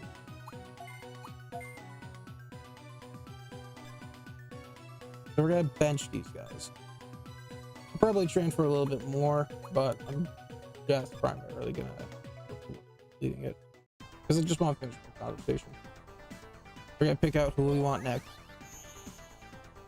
Yeah, I'm trying to think. I think I stopped picking up decks around Beelzemon. I think Digimon's a great card game. In Union Arena, I'll probably pick up decks here and there if they keep going for cheap. Just because I think it's easy enough to convince someone like, hey, let's play some Union Arena. And you don't know, well, you do like this property, so that's what I collect. You. Chuck, you've been a great man. I hate to put you into the bank, but we do need well, you know, other people to train. Heaven stand. We'll move Jin.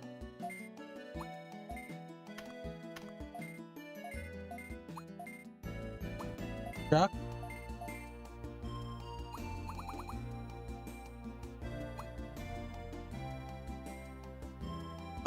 Because I want all my main guys to be on one farm. These are the ones I'm considering taking.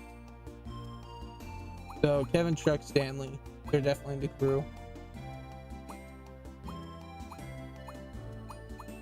Beyond's a bit too strong for what I'd like. It's considerable. Chudley's got good spirit, but otherwise it's kind of mid. I'm kind of digging that.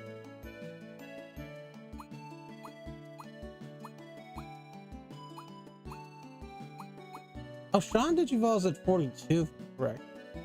Like 42, no stretch. Take Guardian Angel Mon. We'll take Sean for an easy Digivolve.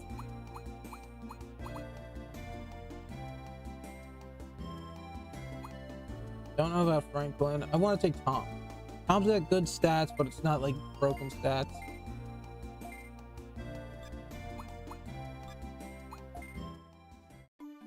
Be happy with that. Maybe he's got enough levels to evolve from being passive in the farm. 28 is pretty good, if I'm correct. Should be ready. Oh yeah, he only needed 19.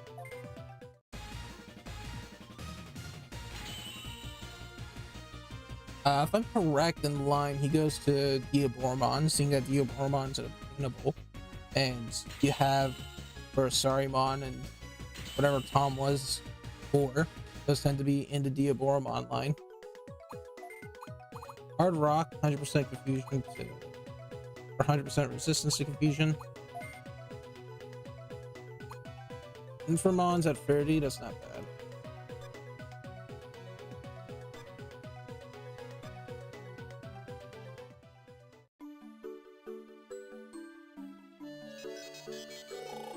So I think he says it finally. He has it correct.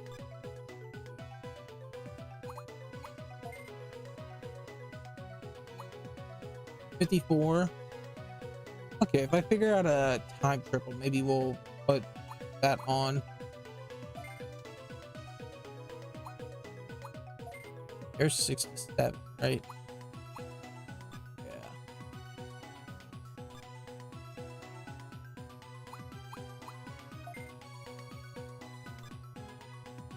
I guess let's put probably put Tom up. He's really strong. We're just gonna set ourselves up final area to be ready for next time, you know.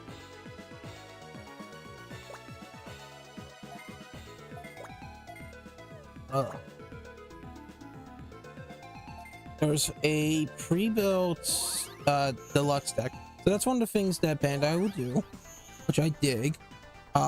There's different card games that do that and some that don't. I know for Dragon Ball, I don't think in Fusion World yet, but in the older Dragon Ball they had premium deck series like Goku Black and Perfect Cell. In Magic the Gathering, it was old, you don't see it anymore in their main deck line, but they had a premium deck series like the slivers and stuff like that. Commander decks, you could kind of consider that, but that's a different format. Some are good, go for solid money.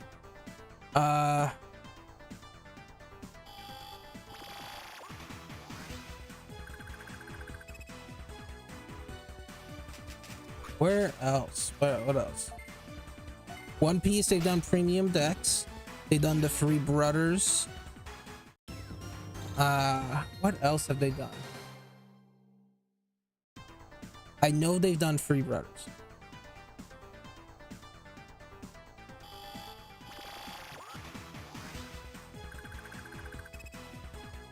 And I know they've done it. Anyways.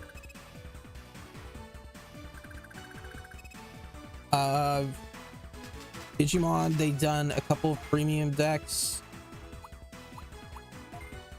Trying to think about what they are. All that could come to mind is Theozamon and Carriermon, Lopmon.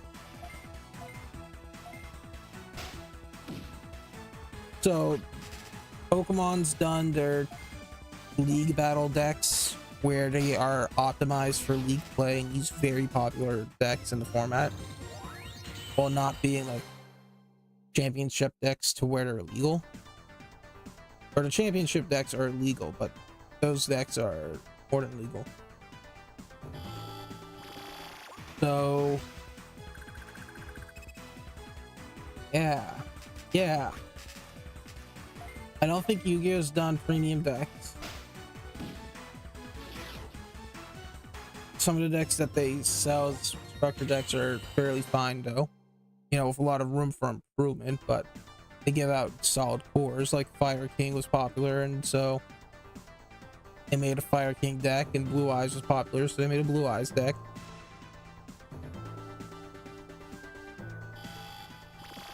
I want like 3 of them though. What else? What else?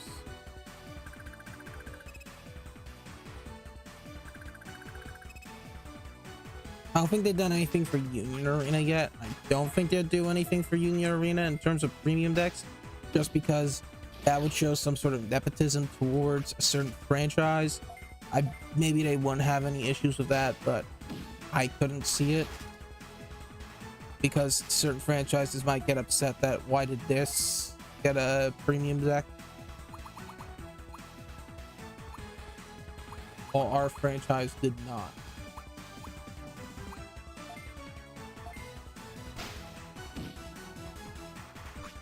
Gundam probably will. I don't think Battle Spirit Saga got enough support to do that.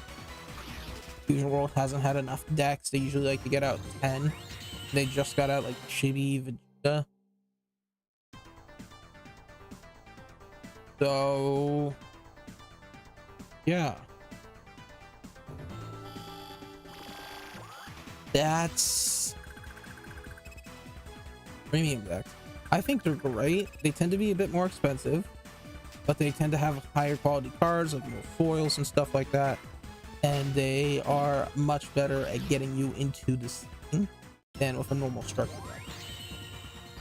I mean, one of the biggest threats was Black Yellow Luffy from the Free Brothers structure deck during his heyday in One Piece. Beelzemon deck is probably still a threat. Same thing with like Carriermon, Lopmon, Zerhamon.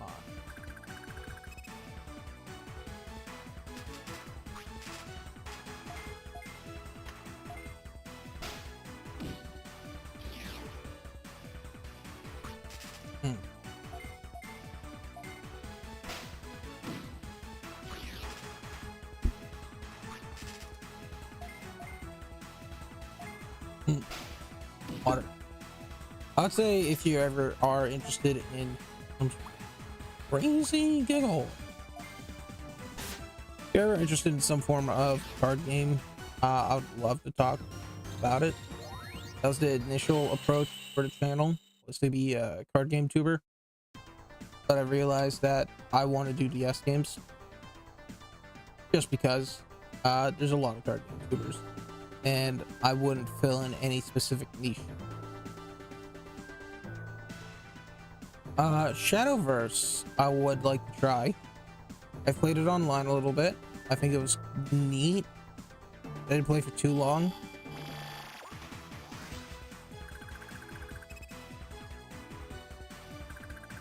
Excuse me.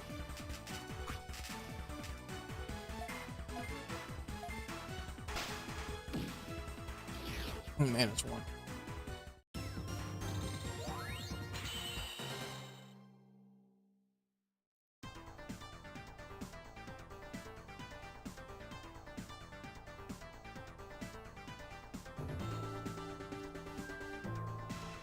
I think what we'll do is we'll prepare Tom into Inframon, and then I'll do some grinding. I'll probably leave anyone who's ready for Mega on the bench, the farm, and make it the Evolve them on stream. I don't plan on having more than 2 training at a time, just because of optimization purposes. Tyler's gonna take forever. I need Winston and I need Jackson. And then I want a few rings. Like maybe I'll switch out Victor, I mean, for Stanley to get more levels onto Stanley.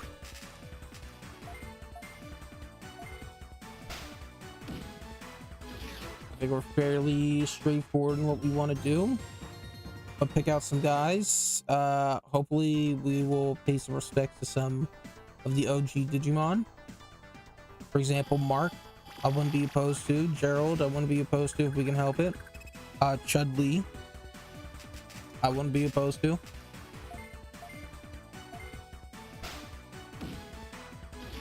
If I get to a position where I'm like, okay, I've got 10 Digimon, I've got 20 hours, I got Boncho Leomon, I want to be done. Because I want to go on to the next game. And let me know what you want me to do next. I think I'll probably put up a poll. I don't know how many people would reach, but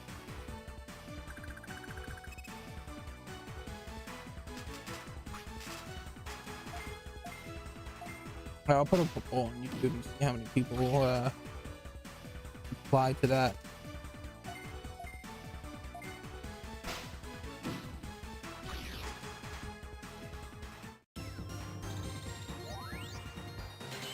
Oh, Tyler.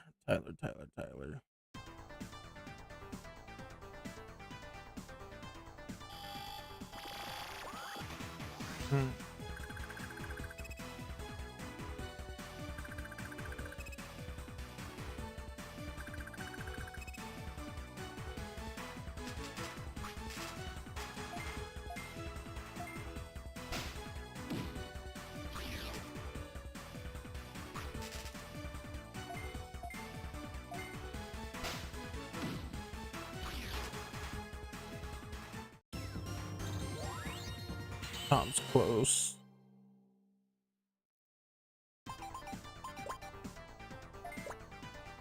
All right. Yeah, if you got anyone want me to work with next, let me know.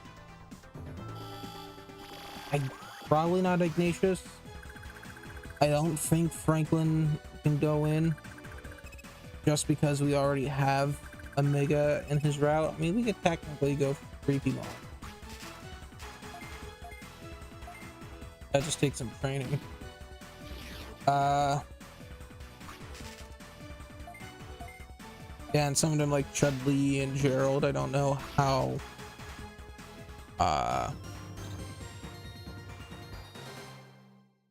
far they can go. I think Chronomon Holy Mode is Mega, so I could technically Digivolve them. If I get for Jackson as an Omnimon, I'm not opposed to deleting J. I don't think I will, because that'd be more work. Maybe we'll convert him to like a ward. I wouldn't be opposed to that. I would not.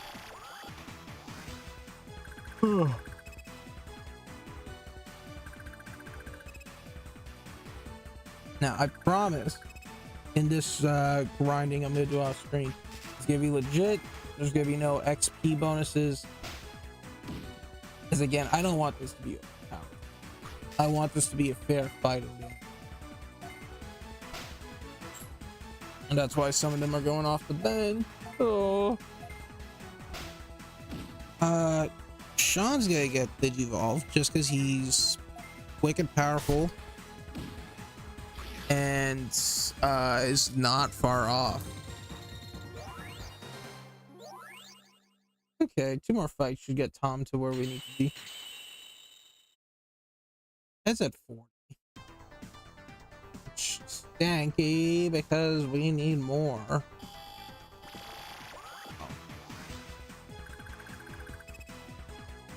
But yeah, we'll figure it out. Maybe there's some like Piedmon. I mean, we got Machine Dramon. Chudley, I can only presume goes into Metal Sea Dramon because we see a Metal Sea Dramon before. We've summoned Pyder for the Puppetmon. I would be upset with summoning something like the Jonkler as a Piedmon, because that would complete that quartet of the Dark Masters.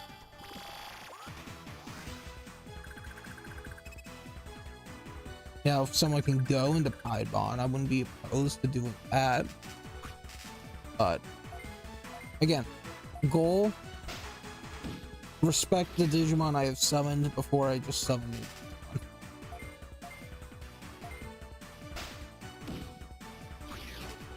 And then once we get our Omegas, we're gonna equip up and go to war.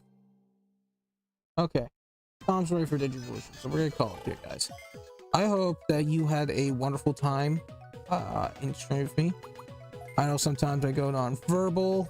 I'm either researching something or I'm getting lost in my own mind or something else along those lines, you know. But I thank you for watching. I've been truly enjoying this game, even though it can be a slog at times, and even though some nasty stuff like losing save data has happened, but I still have fun. I still enjoy. Oh, Sniper 4 and Sniper. We'd never miss, and we don't really need Numbward. Anyways, as I was saying, as always, you have a beautiful day. You stay floppy. Bye.